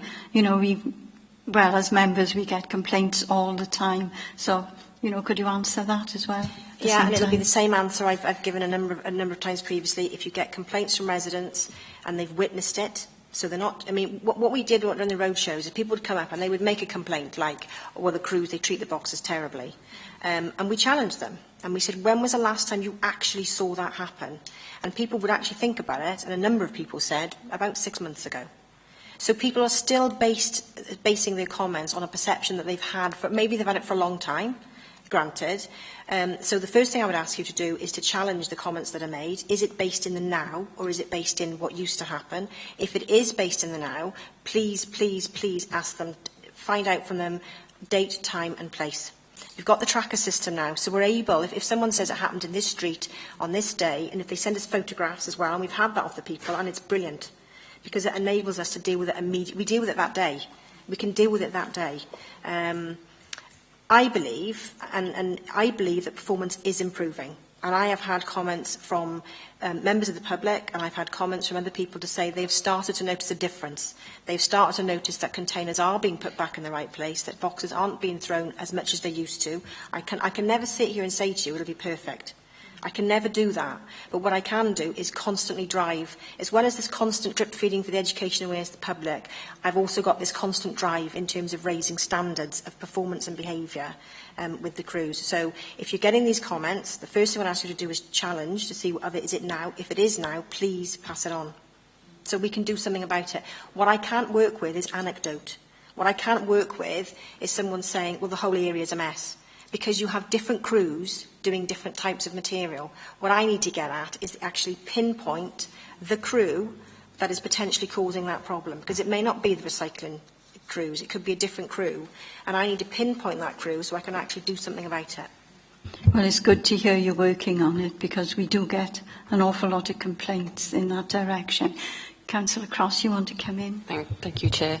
I was just about to say, so you want us to send photos in. I mean, it's not practical, frankly. Not all of us are going to be up at that time in the morning to be able to take photographic evidence. Although, as Cunham will know, I have sent him several. My street and other streets, you know, wherever there's been a problem. But it's really hard to actually, I recognise your point of view with evidence, but it's really hard to actually provide that in a practical sense. And I can also anecdotally tell you that within 2 weeks of getting my new bin, it was broken. And it never came with a net either, which is what I've told that we do as well. So. Williams first, then Councillor Evans. Thank you, Chair. This issue all seems to be one to me of firefighting all the time rather than have a different solution to the problem. I just wonder, I mean, getting anecdotally is one thing, but you won't get a lot because sometimes people have gone to work or to school or wherever. When it's done, they come home, they find their bins over there and their boxes over there, or it's swapped with a neighbour. You don't know whether it was thrown or placed there, but very often you've had it thrown. And other people will say, why do I bother? Because when I do, it only happens again a few months down. I don't bother now, I just pick it up and get on with life and take it part of where it is. I just wonder, is another way that we can actually measure our performance with this? I mean, are we training these people properly to say, this is how we do it, this is how it will happen, and if it doesn't, you know the consequences. But do we have a different way of measuring it rather than just by the number of people? Because the complaints you deal with this area must be terrific, and I think you do go back and try and deal with a complaint. I don't say that you don't at all, I wouldn't criticise you for that, but I think it takes a lot of labour and effort to deal with all these individual problems rather than saying, how can we improve it, how can we measure it and improve it ourselves? Is there something else we should be looking at? Yeah, last year when we started really focusing on performance, we get, when people ring up and complain about anything, and I'm talking now about general sort of comments rather than formal complaints, all of that gets sent down and all of those comments are analysed. We've got graphs showing the number of calls and complaints we've had related to certain things. Missed collections is another one. We've shared that with the crews. We started sharing that with the crews a number of months back, and they can see themselves. Since we started that process, the number of calls that we received about these issues dropped significantly because the crews' performance improved, because they actually could see themselves where the issues were. So that took us so far. When I say about anecdote, what I'm talking there about is if someone comes home from work and their box is halfway down the street, that is still evidence. They can still ring up and say, today this happened, and it was my black box. Yeah, and when I say anecdotally, it's when people ring up and say, well, it was this day and the whole street was a mess, because I don't know which crew, because it could be different crews on that street. What I need to know is more about the specifics of the crew. What I've now started doing, because again, it's a constant push to improve. As well as monitoring the performance, I've also had a number of sessions with the crews myself. We brief them. I touched upon using this disciplinary code, which I have done on a number of occasions now. And the thing that I've recently started to do is, I'm calling them mystery shopper, you can call them boss undercover, you can call them whatever you like. But what I've now started to do is I will go out of a morning, I will see a street, I will photograph that street before the crew has been around. At the moment, I've been concentrating on the cycling crews because that's the one I get the most issues about, but I don't think the other crews are, haven't got performance issues that can be approved as well. I go out, I take a photograph of the street beforehand, I then park around a corner, and I then watch the crews to see what they're doing. They don't know that I'm there. And after they've been, I also take photographs of the street to see what the state of the street is like afterwards, to see whether indeed they have dropped things. I've done this 3 or 4 times now in various areas. If I witness something at the time, then obviously we deal with it that day. So by the time the crew gets back to the depot, we're dealing with it on that occasion. And I'm also able to see, so for example, one of the things I picked up with one of the crews, where people in the area had more than one black box, they were placing the boxes, they weren't throwing the boxes. They were not throwing the box. I did not witness that crew that morning throw any box, and they didn't know I was there, because I don't tell them I'm doing this, and I'm in a different vehicle. They didn't stack them. They would put all the boxes down, but they didn't stack them. So one of the things that I went back and said was, why don't you just stack the boxes? It would look so much tidier if you just put one black box in another, and I'm sure the residents would appreciate that, because then they've just got one stack to pick up. So I've started doing that. That's something that I've introduced this year. I've got a bit of a ways to go, so I've got quite a few views to get around. So to answer your question, yes, I'm continually looking at ways that I can improve that performance and different ways of doing it. And again, one of the things that I plan to do going forward was to make that offer to all of you. So if you've got an area, particularly, where your constituents are telling you it's a constant problem, then let's do it together. Let's go out, you choose. So there'll be nothing planned about this in terms of the days and the well, it have to be the days because we can get it booked in the diary. But in terms of, we won't tell them. We'll just go out. We'll go out and you can see it. You can see it for yourself, and we can deal with it that day. But you're absolutely right. I will continually look for different ways that we can improve performance and behaviour.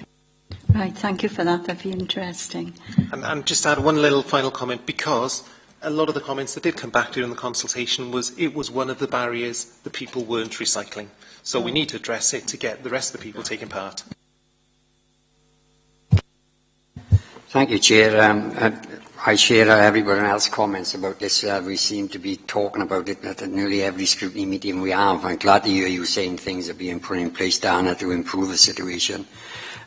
Is there a tool that we can use for satisfaction? Going back to performer in Torvine talks, sometimes people, as has been pointed out earlier, they've either gone to work or they're not up when their bins are emptied, so they can't give you the information that you require, really.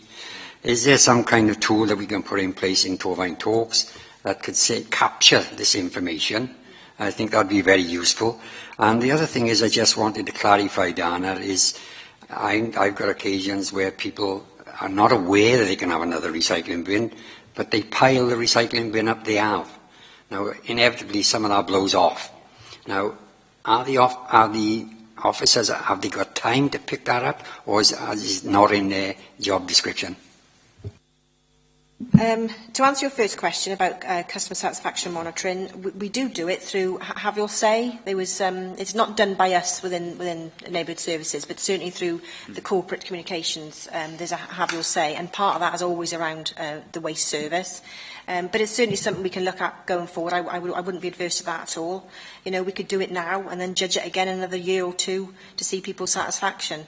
There is always a danger about doing these things when you're changing a service, because people may express a dissatisfaction with the service, not because they're getting a poor service, but because they don't like the change that you're introducing. So you need to be careful that you don't end up skewing your results. But it's certainly something that we can look at. You're absolutely right. People do have a box and they do overload it. When I've been doing my sessions, going around, my mystery shoppers, I've seen it for myself. I have seen boxes that have been put out and there's stuff all on the floor around it. Generally, the guys will empty the box. They will try and pick up some of it, but they can't always pick up everything that's on the floor. So they'll do what they can. So if we've got a situation where you've got boxes that are completely overflowing, people haven't used their nets, because maybe they haven't had them, but they should have them, and you can have as many nets as you like, and they're free as well, then if it is blown about, it is difficult, because sometimes the guys won't know, has this come out of this box, or is this pedestrian litter? We can't have them picking up pedestrian litter. It's not their function, and they wouldn't get through the round if they had to stop and do that. But if we had more than one, if the resident used more than one box and everything's in a box. Just very, very briefly, Chair. So I think we need to re-emphasise that there are more boxes available and nets. And again, that's something that came out very clearly from the consultation. People weren't aware that there were additional boxes they could use. They weren't aware that they were free. A lot of people talked about, yeah, but I don't want another box because you're going to charge me. And I can promise you that, we had nets at every one of the roadshow events, not boxes, because purely, the size that we were talking about, but the boxes. We gave out hundreds and hundreds of nets to people, because people were going, I didn't know I could have one of those, and you mean it's free? So it is something I take absolutely on board. People are not as aware as, if you like, we think, that they know that you can have more than one box, you can have more than two, more than four if you need more than four, and the encouragement to use nets. So yeah, I agree. And same for the cardboard bags. Right, thank you. Councillor Ashley, you want to come in now? Couple of points. One is geography of areas, and without going ward specific, I will talk about Newtown, because Newtown has got some horrendous geographical areas, which I know some of the rest of the borough has as well, but certainly Councillor Cross's area and my area share some common things with courts and the windy city nature of that area, which you know well, which means that if there wasn't an accumulation of stuff that's there when you finish, because things get blown around, especially on windy days. We have evidence of that at certain times. Thanks for the offer, because I certainly take you up on that. Plus the fact I'm a sustainability champion now, so I don't have much choice. It's one of my duties. But the other part of this is obviously, along with trolleys and all the rest of it we've got down, they all get mixed up, and you get the litter and the trolleys and the various other bits and pieces we've got down there, so it forms a nice little mix, and you get, well, Southfield and Northfield are classic examples of where you get problems, perceived or not perceived. So I think that would be really quite a useful thing, just to see whether that is a problem or not. And certainly the other areas of Cwmbran where we're getting that as well would be quite useful to find out whether it's fact or fiction. I don't think it is, but it'd be interesting to see it. The other one about it is that we did discuss in pre, was that some people have almost a religious zeal over this, and they get very uptight indeed, and I think you're conveying boxes you can have. Other people need to develop the habit, and obviously in this particular field I've been personally around a long time on this one, and I think we need to maybe supplement some of the stuff on the educative basis that people, some have got there, and some of us have been doing it for a long time. So it's the handbooks and all the rest of it. We haven't done that for a long time, have we? No, we originally, when we started 10 years ago, we put handbooks around, and and maybe some websites, the stuff that's relatively low cost, which could encourage the habit, as it were, because it's very valuable thing. That, you know, you're trying to encourage habits, and 10 years ago we put handbook and everywhere around. That might be something. Get somebody to sponsor. There's some innovative thought that can come into some of this. Yes, you're right. When we rolled out Twin Bin, we distributed a booklet that contained all of the recycling services that was available at that time. Yeah. Since then, we've rolled out cardboard collections, weekly food collections.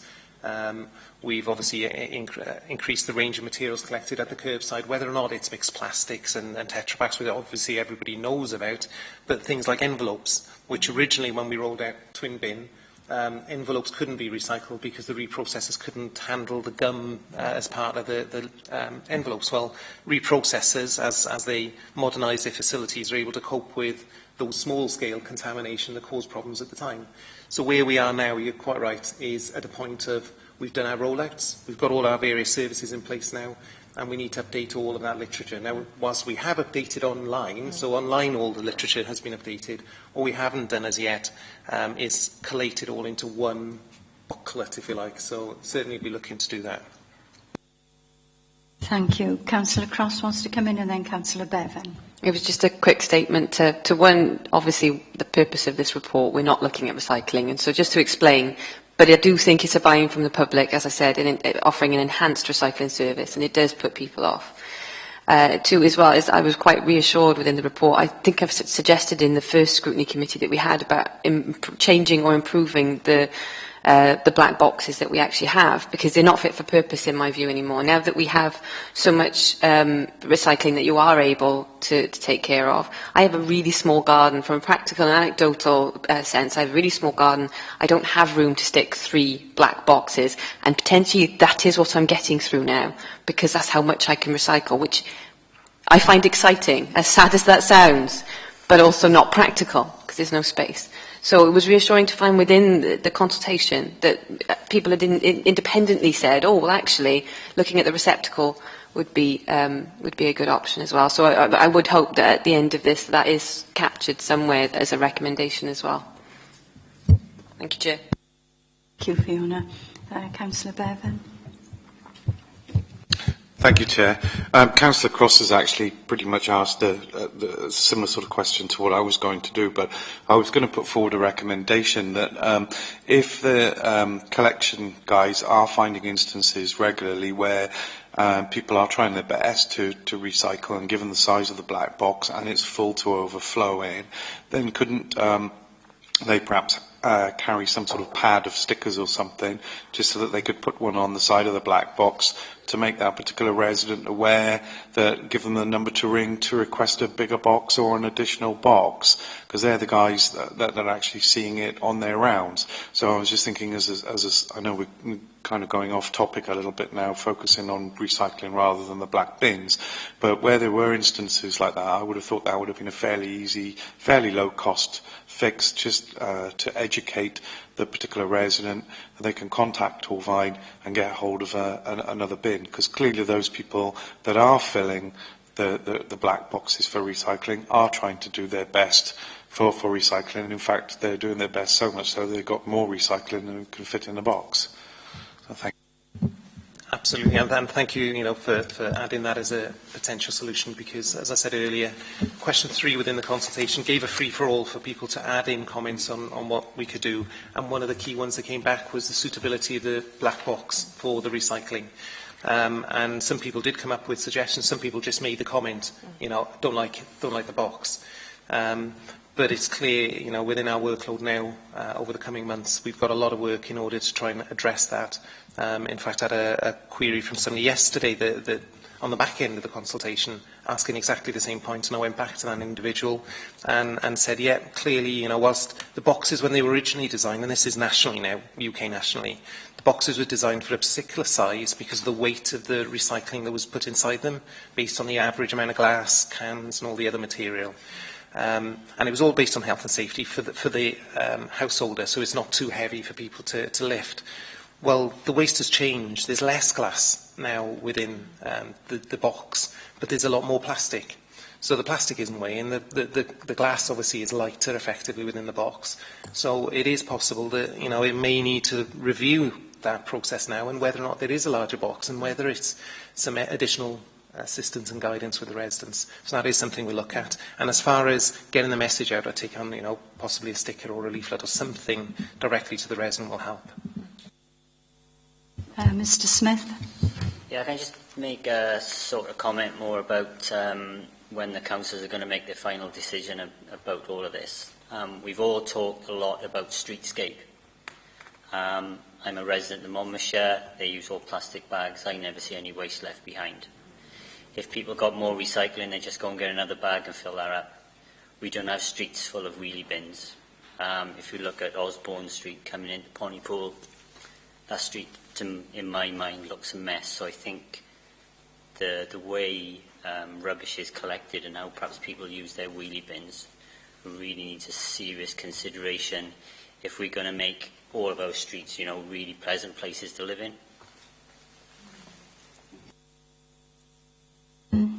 Councillor Ashley, did you want to come in? No. You didn't? Oh. We move on to the next question. Councillor Bevan, will you take question 8, please? Thank you, Chair. Question 8, going forward, now that you have the results for the consultation exercise, what are your views on providing food caddy bags?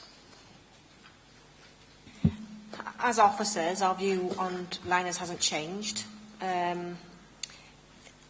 We've noted committee's view, because clearly you were very strong about that, to say that you thought they should be provided, and I will make sure that's included in the decision report. Our view as officers is still that it's quite an expense for a one-off small amount of percentage.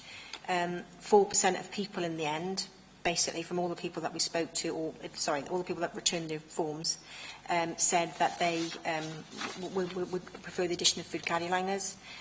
We will definitely include it in the decision report. It's a decision to be made by council going forward with all of the implications of that in terms of cost. There's a sort of halfway house that we could look at, which is that we can sell them to the public, and we can look at whether or not we can do that more cheaply. I mean, you can buy them now in supermarkets and pound shops, so they are out there. Whether we can sell them at a price that's more appealing and more competitive, I don't know. It's something we can look at. So from our view as officers, our view hasn't changed. but all we can do is present the facts to council to say, this is our view and the reasons for our view, this is what the public said, this is what we can do, and then it's a matter for council to decide what it wants to do going forward. Thank you, Councillor. Oh, right, okay, yes. Yes, all right. Your question? Yeah, just as a supplementary, perhaps the feedback you had in the report doesn't tie in with what we've had as members, but certainly from my ward, I think people are dissuaded from using the food caddies by the fact they haven't got the bags to put in them. And I think what people's opinions have been expressed to me, and perhaps other members of the committee can share their views on this as well, but I've had it fed back to me that there would be greater take-up and usage of the food caddies if we did provide the bags. And just as a caveat, if we were going to supply them, obviously I'd want the council to supply biodegradable ones. So that was just my feedback on observations from people in the ward, really. Councillor Cross, do you want to come in now? I believe earlier you said that there was, I can't find the specific amount, but so many people fed back that they had concerns about maggots and flies. Well, just to feedback as a fact, and I can take a picture if you like, my bin has maggots and flies. It's not pleasant. And even when I'm trying to use the bags, there is an issue, but it does reduce with the bags because I can't get in quite so easily. So just to have that back. I do still feel just as strongly that we should be using the bags. And I hope, again, that that's recommended by this committee. Yeah, I agree with you, because you can tie the bags when, and then it's cleaner. Do you want to come in? Oh, right. Yes, Mr. Williams, yes. I mean, we use a waste bin line anyway, but I think we should bear in mind is that a lot of people can't afford to buy these liners to go in there, and an amazing number across the board. I think we should think about that, and also think it will encourage people to actually recycle their food. And I know we've gone on, this is about black bin, but it isn't to me, this is about total recycling. We've got a total figure to reach, and the more we encourage people, and recycling food is a good thing to do, more than some of the other things that we recycle, I believe, because it can be put to use. And I think as well, the other point about this is this just appears to be a small piece in with it in the public's mind when we were consulting on it, and I think they're more interested in the big picture black bin than they were in this one. So I think we ought to weigh those things up and take that into account when we make a decision. Yeah, I agree with you on that. No matter how small a percentage, all these small percentages add up to the total, in the long run. I'm very happy to feed that in the decision-making process. I'm more than happy. Thank you. Right. Councillor Evans, will you take number 9? I know we have touched on this, but if the officers want to add anything else about the flats or the streets that, because some streets, they still haven't got the blue bags, have they? The cardboard bags. If you want to add this into the question, please. Yes, happy to, Chair. The question is, what work has been done to accommodate flats, and when the final option is chosen, will that apply to flats too? Work is ongoing now. There's a project that we're running right now to look at those flats. It's not all flats. It's only about half of our flats who don't have a service at the moment. So work is going on right now to look at what we can do for those flats. That work may involve coming up with a bespoke solution for any particular block of flats, because one size won't necessarily fit all. And we've done this elsewhere within the borough. It's not something, we've done it elsewhere. And yes, whatever system we choose for reducing the black bin capacity will also apply to all of these areas. Once we've decided what option we're going to go down for encouraging the recycling and getting them onto the system. Do you want to add anything to that? Yeah, sorry, I just wanted to add on the response there. What we've already done is we've already collated and identified all the various flats that are not on the system. So we've just actually finished that piece of work yesterday. We've got a survey document where our officers will be going around photographing all the bin stores within these areas so that we can identify the appropriate collection system for the recycling. Because what's clear of the remaining flats that are in Torvine is a black box system isn't suitable for those flats. we've already done all the flats that are able to be onto the twin bin type of process. So what we need to make sure is, and this is what we're looking to do by the end of the year, is to get all of these flats onto a scheme that enables their recycling to be collected. And it may well be using a bag system, which is a commingled, collecting it in that way, in order for that material at least to go into the recycling stream. What that will then do is reduce the black capacity in the same light as everyone else, and as Dana says, will then enable them to take part in whatever the decision is by members. Can I come back briefly, Chair? Glad to hear you say that, Canon, because this topic has come up quite a few times here, and we've been told that it's being looked at, and I'm glad to hear that possibly at the end of year something will be in place to meet those demands, because as the Chair's pointed out, every little thing helps towards the recycling target, and I think flats should be incorporated as soon as. Yeah, just wanted to highlight the reason, because we had hoped to have done it last year. The vehicles that we'd actually purchased in order to carry out the collections only arrived in February. So since then we've actually been working on the project in order to identify them. So the issue we did have was a delay caused with the manufacturer of the vehicles, but we're all going ahead with it now. Thank you, Karen. Can you be brief, please? Yeah. And then Councillor Bevan. If you're saying you're going to be dealing with those with commingling, are you actually going to be doing a joint facility on that with other people, or actually you're going to have to set up a facility to do that, aren't you? The number of properties is very low, so it's not an issue of So it's a bit down the depot, a quick job, is it? It's a case we've got a contract with a company who manages our recycling, and that's something we'll be working with them with. So they already manage all our recycling.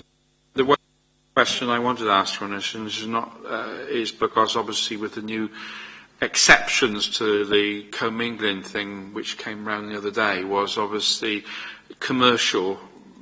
We obviously want to make sure if we operate in a clean stream type system that we don't see other people doing commingling. That was my worry on that. Yeah. Just very quickly on that point, I don't want to sort of complicate things too much. There's new legislation that's kicking in place in January 2015, and what that effectively means is that the four most common recycled materials, paper, glass, cans and plastic, those four materials are required to be collected separately, both local authorities and also by traders. So those materials need to be collected separately, but there is a reason and exceptions to that rule. There needs to be some sort of a case to demonstrate that it's not economically feasible to collect it via a curbside sort method, for example. But in particular, there are exceptions within there for flats, for narrow properties, for outlying properties and stuff. So everything that we're suggesting is covered fully within what is inside that guidance. Thank you. Councillor Bevan. Thank you, Chair. The first part was a sort of an observation, and the second part was a question, and I will keep it brief, Chair. When I was living up in London, I was in a flat, and we had very large bins for use by all the residents, and we had a separate large bin for recycling.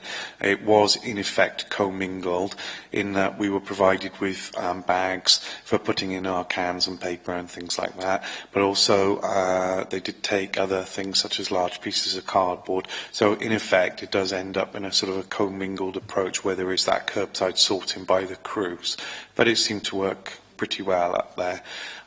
So that's just the observation. And the question I wanted to ask was, from the work you've undertaken, how much further towards meeting the increased targets for recycling will the implementation of a recycling service for flats, how much closer will that bring us sort of percentage-wise towards meeting our annual target for this year? I carried out the assessment of that, in fact, as part of this consultation exercise, because obviously the same question was asked quite a few times. The key point is the number of properties is about 5% of Torvine, 2,000 properties. So it's not a large number of properties out there. And if those flats performed in exactly the same level as the rest of the properties in Torvine, it would increase our recycling performance by 1%. That's very useful. Yeah, and obviously there were queries and questions, but the key point is it does increase it by 1% if those flats, clearly generally, people who live in flats will generate a little bit less waste than people in larger households, for example, or larger properties, I should say.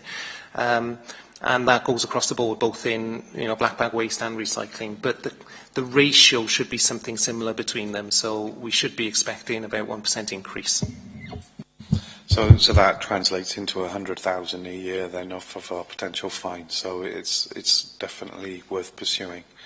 And it was always in the waste strategy to do this. The only reason we should have done it last year. So to go back to the point you made about we keep saying that we're looking at it, the only reason we weren't able to start it until this year was because we had issues with the vehicle deliveries. We needed the new vehicles to be able to offer this service to these last properties that we've not been able to capture yet. But we're on the case right now. And only because I know we haven't actually addressed it, and that includes things like cardboard as well from some of the outlying or narrow streets that we've not been able to get into before. Thank you. Good to hear that. Right, we come to the last question. Would you like to take it, Mr. Williams, please? Thank you, Chair. Depending on which option goes forwards, would you consider a trial period in a pilot area before going live?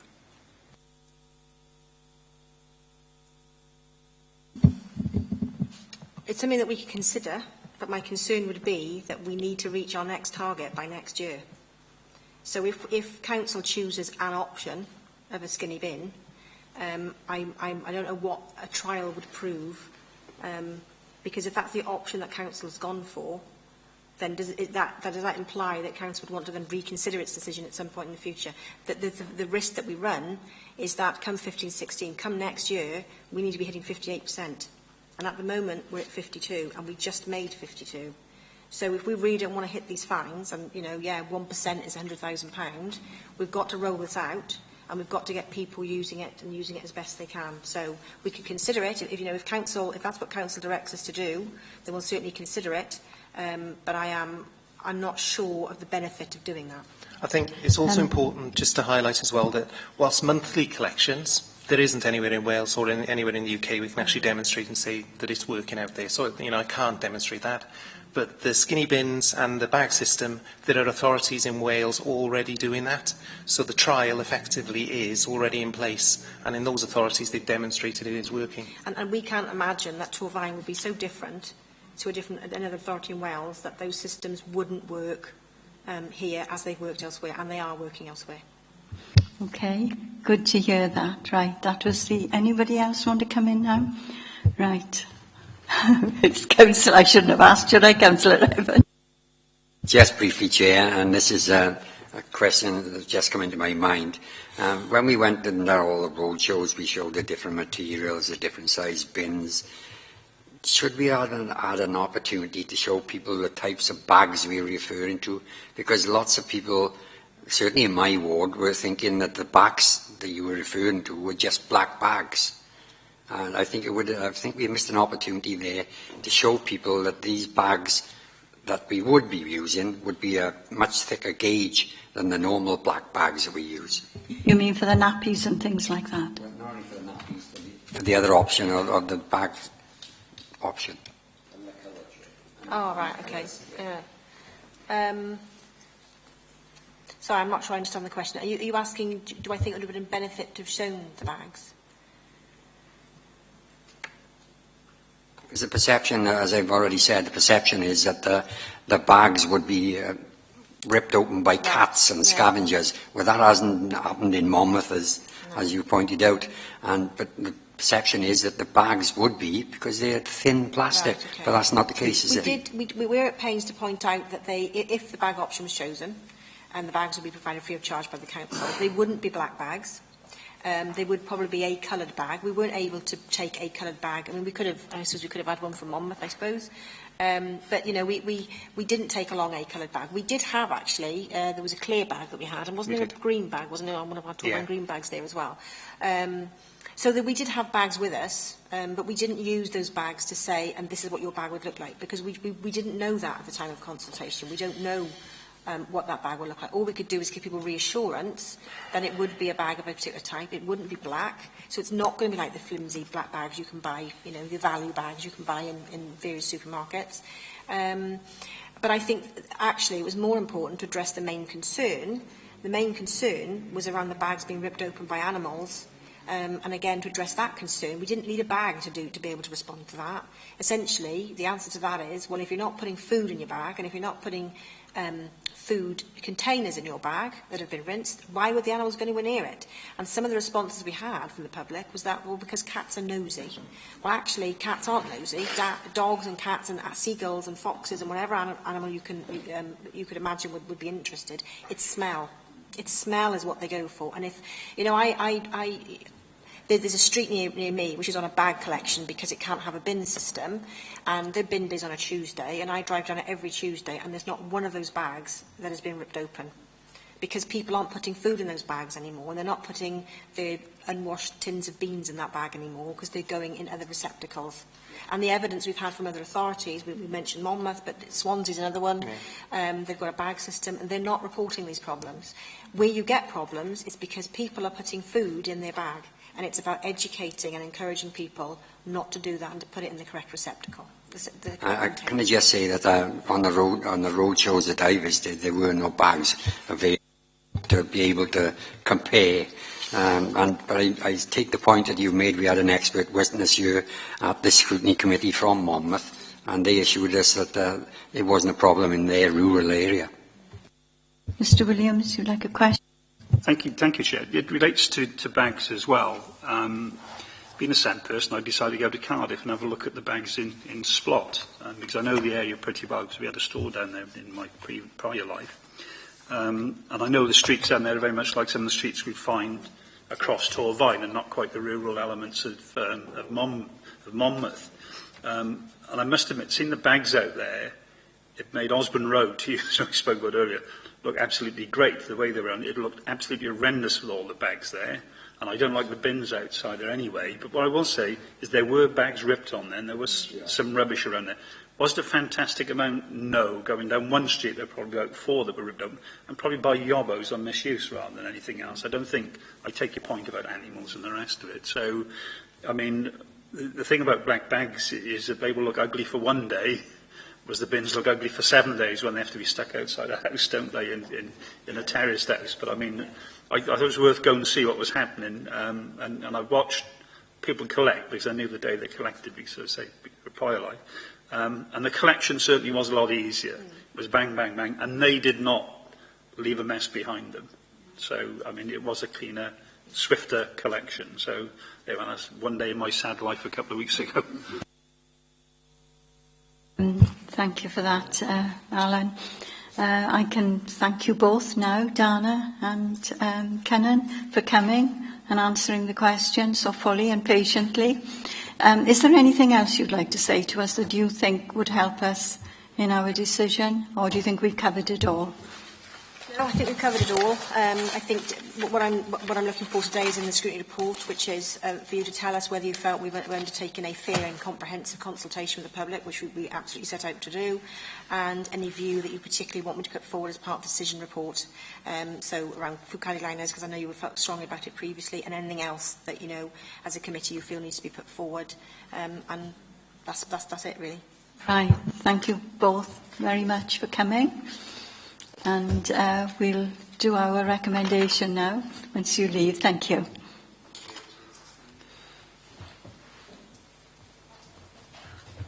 Thank you.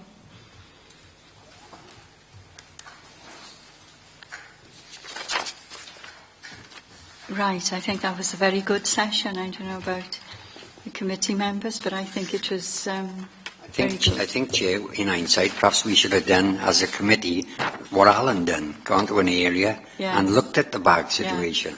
Yeah. Very good idea. Yes, indeed. Yeah. Right.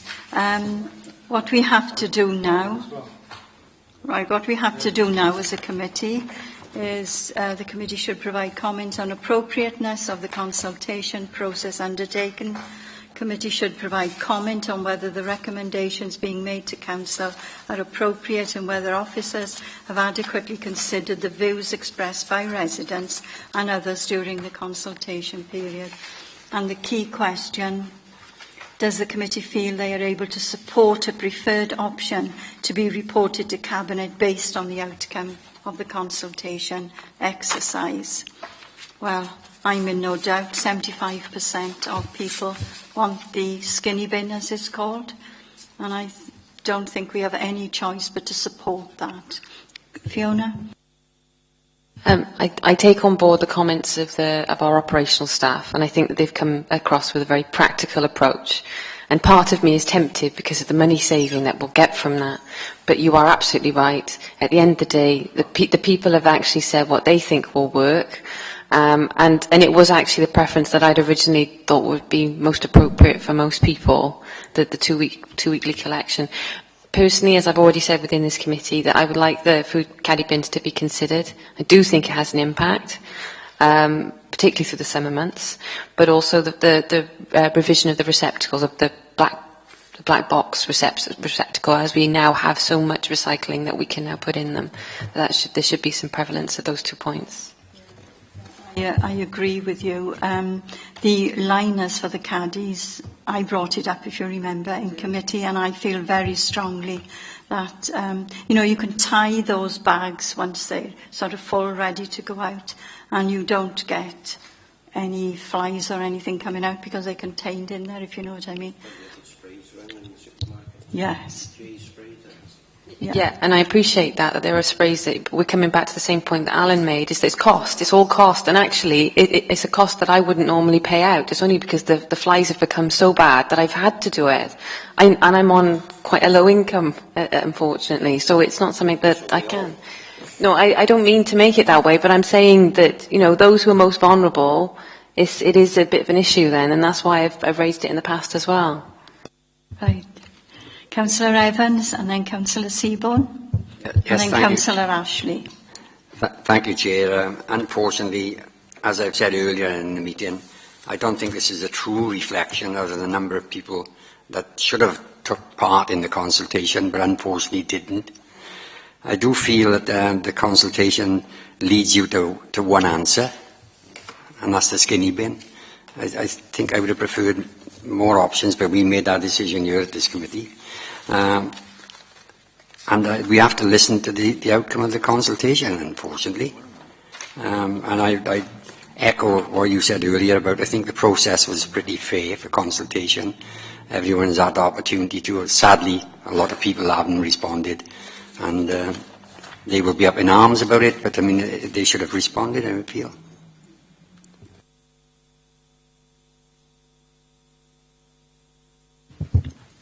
Just to reiterate something that Dana said earlier in the session, very early, was that it was a good response rate, and it does seem low. I do appreciate what you're saying, but I'd also taken on board the chance that this might have come up prior to the meeting, a number of weeks ago when I first had the draft report, and I went to see the statistics team who carry out the analysis of this. They went into quite a detailed and complex explanation to me of how they calculate all of this, which I will never in a million years be able to explain to you. But I did understand it. I just wouldn't be able to share it with you if my knowledge isn't good enough for that. But it did prove beyond doubt that it was a good response rate and higher than what is the expected then, if you like. So I had checked that as well in case. Thank you for that, Catherine, and I'm sure you're right. But, if you can't explain to us, how can we explain it to our residents? That's my point. Yes. Thank you, Chair. If there is a recommendation to treat flats different from us, ordinary residents, I wouldn't be happy with that unless they are disabled, because you will get a lot of problems with surrounding residents thinking that they are the occupants of flats are something special.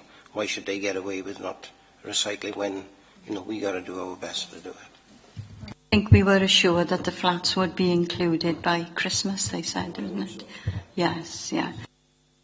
Right, Councillor Ashley, you wanted to come in, and then Councillor Cross. Yeah. One is, it's the residents that are suggesting this. Let's be clear about that, not anybody else. That was the bit we did bring up in there very specifically. Yeah.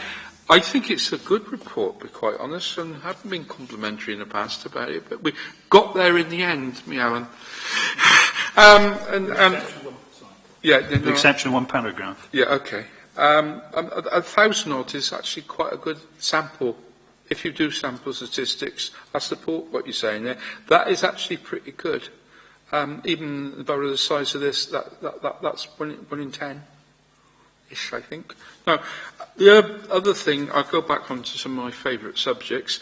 One is that we make sure, he did promise that we could look at that, is education back to, because if you look in this report, operational comments, requests for new containers, crew complaints. I'll leave the complaints out because I think that they're making an offer to members to go out and do something about. Brilliant. The other thing is we need education, and we put the bit about a handbook. I did mention that. Good.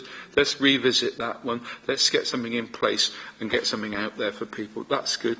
And there's another bit in about education. So obviously people are aware of that issue. So that's good. I think the business about financial costs of this thing, I did ask some questions there about where we could recoup it. I think that's not undoable, because in the end, if they used it, I have questions about black bags, how much are they going to cost every year? But in the end, if we go over to this and the overwhelming opinion of this was it was doable, let's go for it, because they're going to recoup the cost. The other point about a black bag, if you're talking sustainability, bearing in mind what I've said about my position in that one, black bins are sustainable over a number of years. You're not wasting other resources to put them in there. Whether householders want to put their own black bags in there, keep them clean, is up to them, really, in that context. And the less amount of stuff we put in there, the better. That's what I'll say. Mr Williams and Councillor Bevan. Thank you, Chair. The only point I want to make, which is one I made quite early on, was I do think whichever option is selected by the Council eventually, that we do need a radical rethink on this comms, because it is apparent through all the media we use in that people are totally confused out there about what's going on. It needs some clarity, some understanding, and when you're making the change, we had a number of replies to this. When the change is made, it's made to every member of the public within Torfaen. It affects them on that week that change happens. And I think we do need to radically rethink a clearer policy in terms of that education and communication. Bevan. Thank you, Chair, for giving me the opportunity. Well, I think from the consultation, the overwhelming response with the majority from the residents was leave things alone, leave things as they are. We don't want it to be changed. It ain't broke, don't fix it. But as we all know, that's not an option. Given the targets we've got to meet set by the Welsh Government, we have to do something about it. And sadly, none of the above, the fourth option, wasn't a viable and isn't a viable option. We have to make a recommendation. The council officers have done a lot of work to arrive at these three possible outcomes that will give us a workable solution that will go towards saving us the costs. It's a very difficult decision. We know it's an unpopular one. We know it's going to upset a lot of residents, but it's something that's got to be done. I would endorse the comments that the committee's made, particularly surrounding education and what can be done to promote further recycling. And I think, apart from one or two hiccups in the consultation process right at the very beginning, most of which I gather were beyond Torfaen's remit anyway, by misreporting in the press, which has caused some confusion amongst the residents to make them think the decision had already been taken several months ago. I think that Torfaen should be commended on the fact we have undertaken this difficult process. We have given the opportunity for residents in Torfaen to express their opinion, and not all surrounding borough councils have done that. We knew it was going to be an unpopular decision. I think in terms of the process, whether it has been robust enough, I would lend some weight to what Mr Williams said earlier in terms of why perhaps there's waiting surrounding the opinions of the crew members. At the end of the day, we're here to represent the people, and it's their views that should be paramount. And from what's come out of this consultation process is the majority support the introduction of a 140 litre size skinny bin, but there is the overwhelming response as well that they wish to keep fortnightly collections. Now, I think we should use this as a council as an opportunity to make recommendations from this committee in terms of endorsing the approach that the street scene guys are starting to adopt now and have a more holistic approach. Yes, this was about the black bins, but what's come out of it is an awful lot more around recycling, and there's a lot more things we can do, and that has been highlighted by the themes that have come out from the social media commentary as well. Thank you. One more comment about the consultation. Okay. I think if people were using black bins in Torfaen now instead of the wheelie bins, I think the result would have been completely different. So I don't know whether there's any way of analysing the results that were taken in to take that into account. Am I making sense? Sorry. Black bag. Sorry, most black people, bags, you mean? At the moment, people in Torfaen are using the wheelie bins. Yeah. If at the moment they were using black bags or to put their rubbish out, would the result have been completely different? Well, we can only take the result that we have in front of us. Yeah. And it was 75% of the population want the smaller bin collected fortnightly, which I think we should recommend because, you know, it's undoubtedly... Can I just correct us? It's 75% of the people that have replied to the consultation. It's not 75% of the population. That's my... Of the population, yes, yeah. But do we all agree then that we are going to put that recommendation forward? Yeah. Okay then, so that's the recommendation. And we feel strongly about education, stroke communication. And a handbook would be useful. And the caddy as well. I think we all agree that the caddy, liners, kitchen liners for the caddy. I got a list of things we'll go through. I think the point that was brought out, and I meant to mention that as well, about the linkage of recycling. That's the whole point of this exercise. Yeah. It came out there. You brought it out quite nicely, I thought. Yes, yeah. Because that's the whole point. If you take down the waste, you've got to bring up the recycling. It's the obvious point. Are you getting all this down now? Because I know it's difficult to... I'm hoping so, yeah. Yeah. We are pleased that the flats and the streets that don't have all the containers, they will be getting them soon. We have to say that because I think the percentage would go up slightly anyway. 1% is significant. Yes, it is. £100,000. Yeah, yeah. The finance question. They said that wasn't going to be a problem, but it's not our problem. It's the officers have to work that out. Unfortunately, it is a lot of money, but that's what people want. Do you want to say anything about the old bins, or leave that for now? Left. Yes. Okay. Could I check? Say that at a time when that arises, that we could be able to report back on that, please. Yes. Because that could be a useful cost saving if done right. Yeah. Could I get a right at the last, Stuart, that alongside that report that you were suggesting, can we have a report on the success of the new implementation of whatever's this? That'll be an ongoing report. With regards to the finances, with regards to the finances, Chair, I think we should echo the sentiments expressed by Councillor Ashley in the end there to maximise the opportunities for revenue for disposal of the old bins. I mean, you know, the last thing we want to come out of this is an angry backlash because there's a big increase in council tax because they're having to fund the cost of smaller bins that they didn't want in the first place. So we need to make sure that, you know, we do everything to maximise the revenues streams and minimise the impact on the council taxpayers. I don't think there's any suggestion that they'd put the council tax up to cover this. They are looking at other methods to cover the cost. I think, yes, yeah.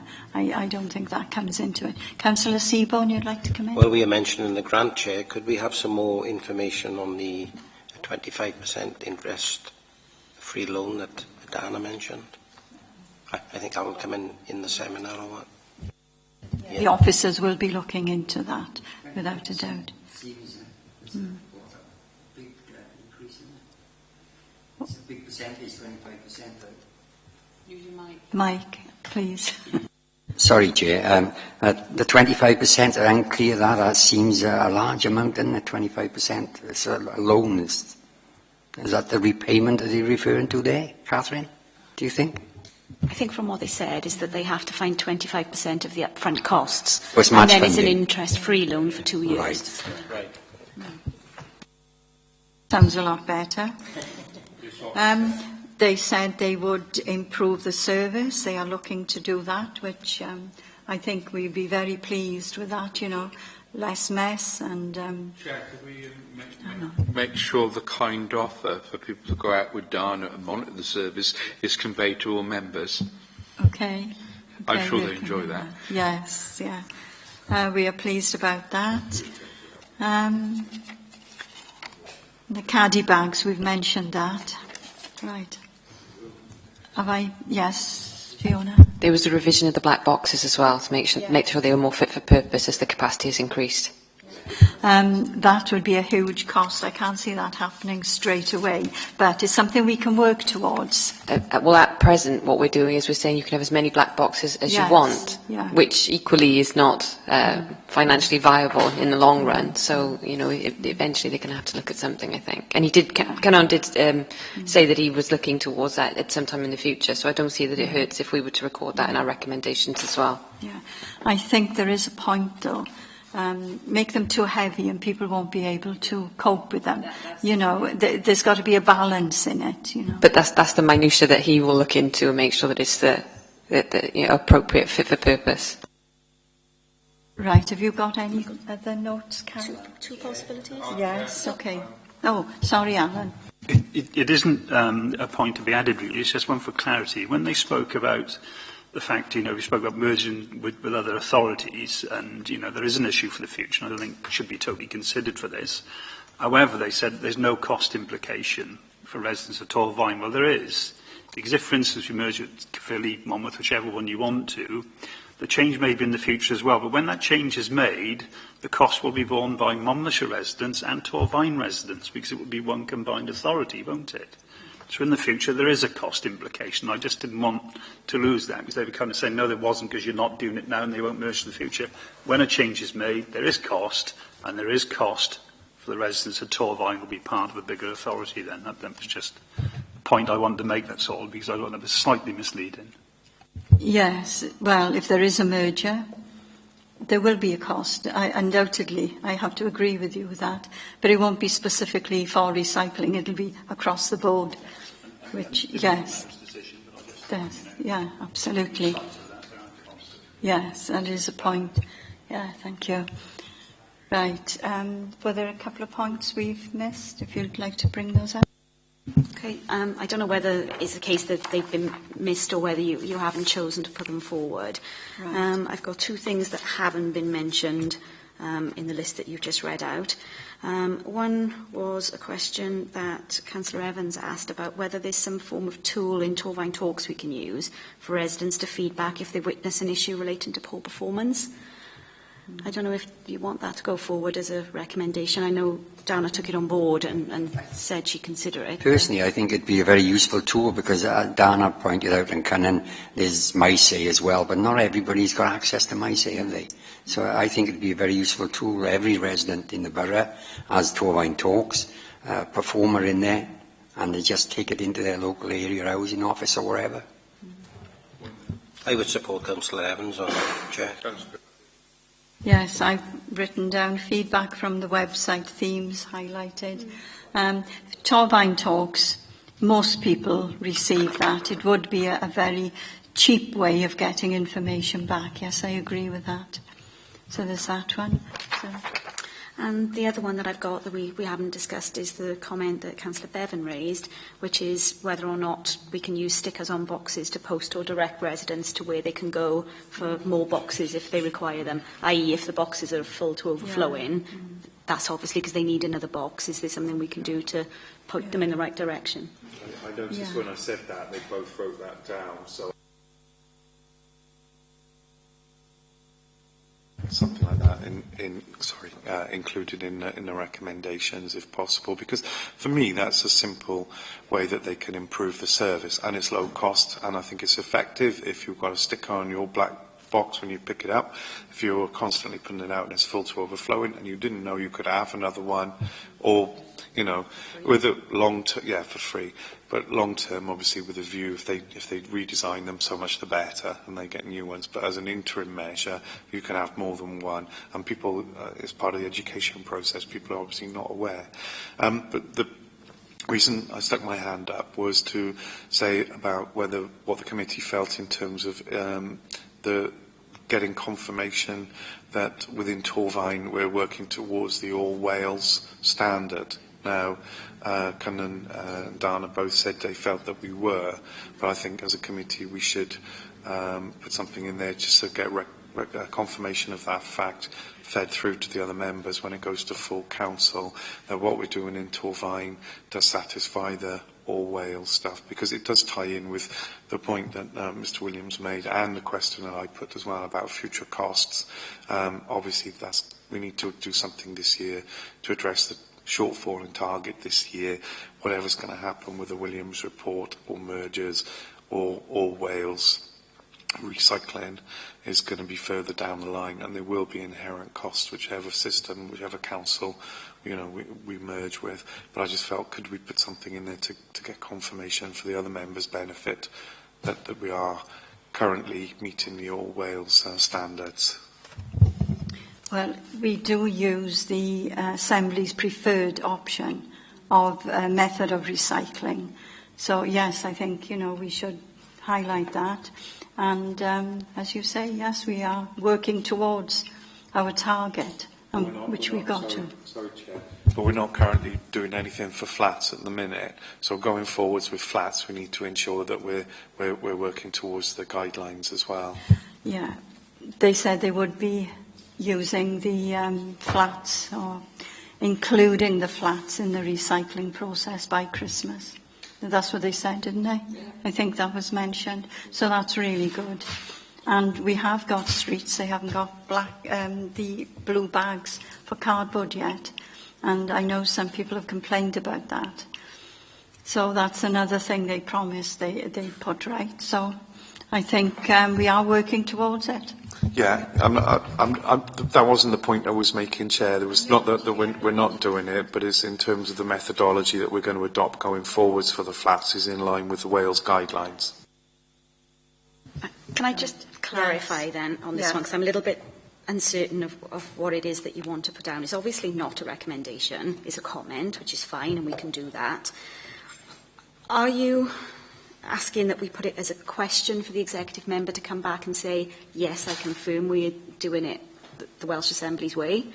Or is it just a statement to say that you're pleased that Torfaen are using the curbside sort, which is Welsh Government's preferred option? I'm not quite sure how you want it worded, sorry. I think you can put it in as both, to be honest. I think you can put it in as a comment to say that we were pleased to hear that they are meeting the guidelines for what they're doing currently, but can we get confirmation that when the flat recycling service is implemented, then that will also be consistent? I think they already answered that, though, to say that they don't... Whatever option goes forward, so whether it's A, B or C, whatever option goes forward, that will be consistent across flats, regardless. It's just the way that I wrote it down, 4%, I think it is, of flats that are not currently... 4% of flats that are not currently have the recycling, that service might be slightly different. And that's because they may not have the facility within the flat block to have curbside sort. That's the point he made, wasn't that? Yeah. That's the point he made, wasn't it? It said they can't have black boxes in the flats. Yeah, so what you're asking the executive to do is impossible. If you're asking him to confirm that that flats will be recycling in the same way as the rest of the properties in Torfaen, they've already said they won't be. And that's not, you're misunderstanding what I'm saying I completely. am, I'm sorry. I'm Can you not saying, word for me what it is that you want me to tell? I'm not saying that at all. What I'm trying to say is they confirmed that we were working towards the All Wales guidelines, right, in terms of recycling for general household stuff. So the question was, can we ensure that when we start doing it for the flats, that we're consistent with the All Wales guidelines for recycling for flats? That's what I was trying to get across. I'm not saying anything about what we're currently doing. I'm talking about what we're going to do going forwards. I understand what you're getting at, and in an ideal situation, that's what we would all do. We'd apply the same system that we have for the households. But over the last several years, as you know, as chair of the committee previously, they've highlighted the difficulties with actually trying to apply the system to the flats. So it might be a case of, okay, they have recycling, which would be great. It's a point that Phil has made there as well earlier, that at least they'd be recycling rather than, which is what's happening at the moment. Actually, they're getting a weekly collection of waste, which upsets residents, and I've had the same experience in my ward. But then it might be a different one, but at least they've got recycling. And it is incredibly difficult on some properties to actually make that work. And I'd rather have recycling than nothing at all, even if it's not exactly what they want. Yeah?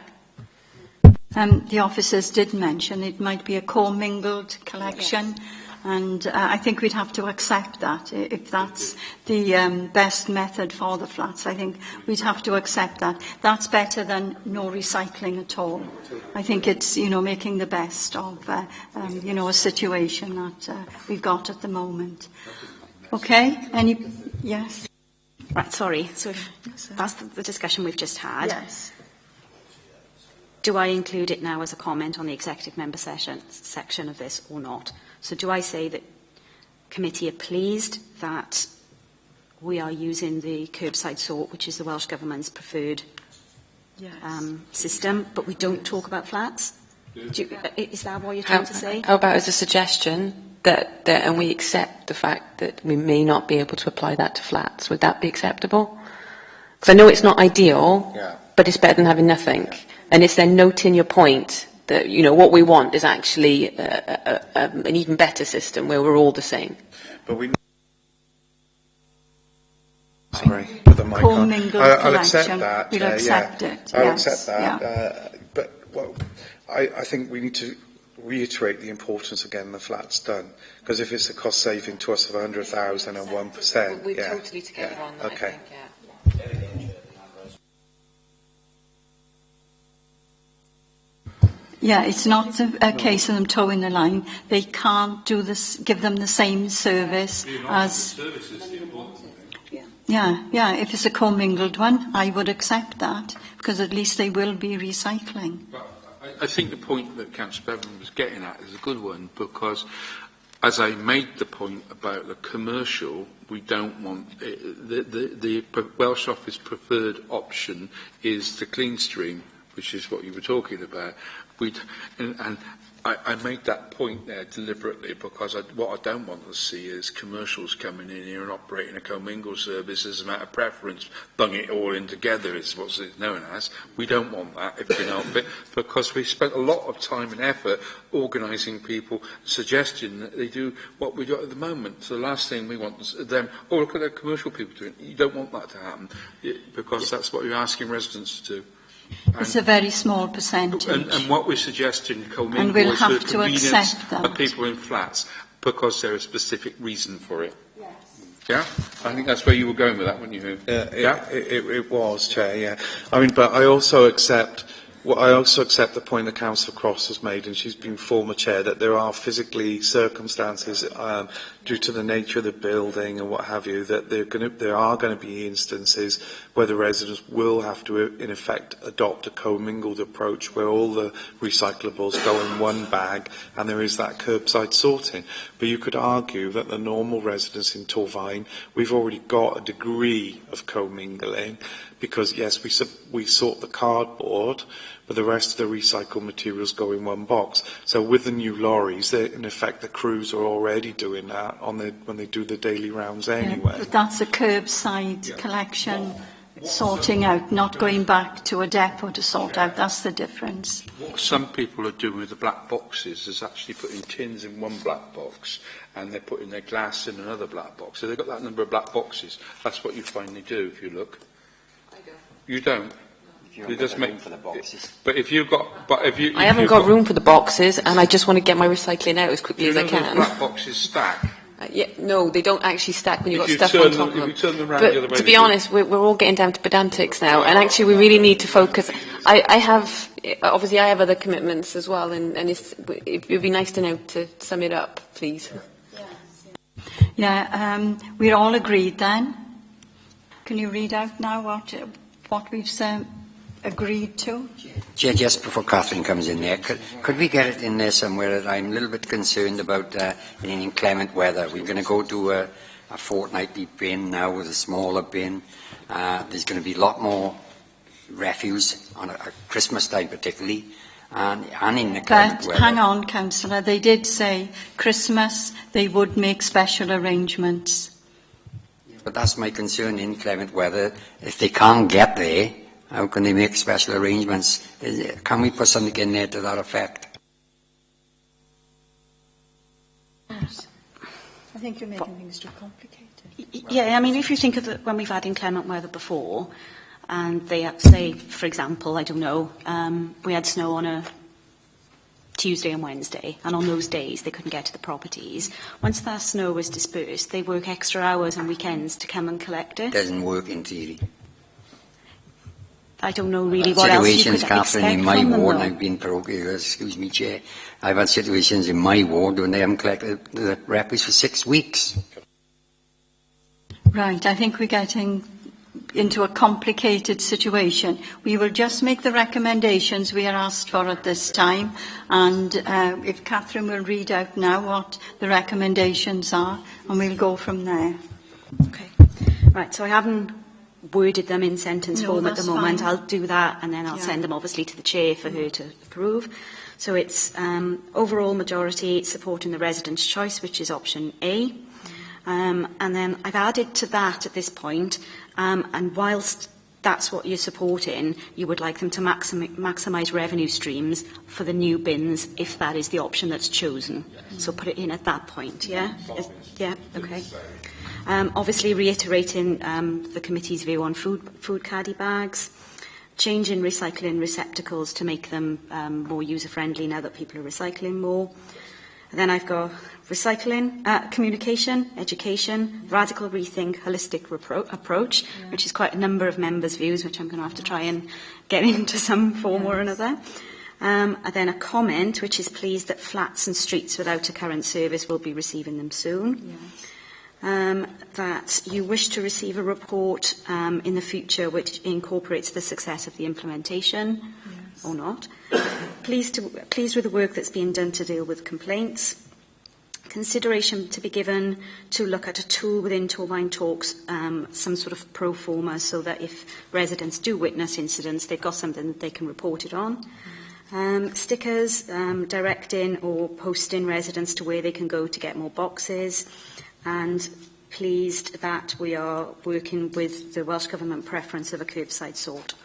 Yes. Can I just add with that, just remind me, that idea about Torvine Talks is a brilliant one, but we remember we've also got the online stuff, and I forgot about the app as well, because I've just taken it off my phone by accident, but we've got the app, there's a whole suite of tools which can link together, so we've got the one for people that haven't got the smartphones and the computers, but we've got all the gear that we've got as well, so we link it all together, so it's right across the thing for those that have and those that don't have.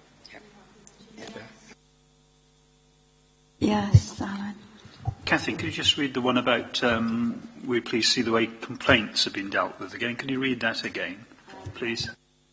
All I've said so far is pleased with the work that is being done to deal with complaints. If you want to expand on that and give me a sentence, I'm more than happy to. Well, I may be...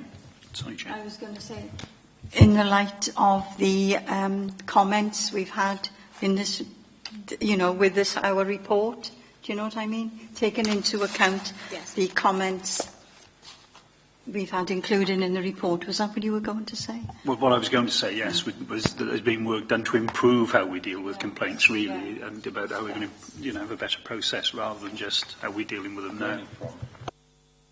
I don't think in the past they've taken these complaints seriously, to be honest with you. And I think they are now. I think there has been an improvement, but we've got to make sure that the improvement carries on. It's worked on. Yeah, I think, Chair, just to add to that, I agree with what you said and what Alan said. I think it was, what was positive was that they seem to be taking, as you said, a different stance on it, whereas in the past things have probably been ignored. And now she's actually been proactive by going out and doing the undercover monitoring when the crews don't know she's there. So hopefully that should lead to improved service standards going forwards, because she's there to witness it. And the fact that she mentioned that she's had 1 or 2 conversations with crew members now about disciplinary measures as well, it shows that they're taking it a bit more seriously than they have done in the past. But it's been brought up time and time and time again, and I'm sure the same with all the other elected members. So something drastically needed to be done about that. They are taking us seriously now, and the complaints, from people. That's a good thing. Right, anything else now people think should be added? I think we've covered it all. So I'll leave it at that. Close the meeting. The date of the next meeting to be confirmed. So, any comments now before I close it? Okay? Right, I think that was a very good question and answer session, and I'm very pleased with that. Thank you very much for your attendance and your contributions, and I thank the staff for their support. Who's being confirmed?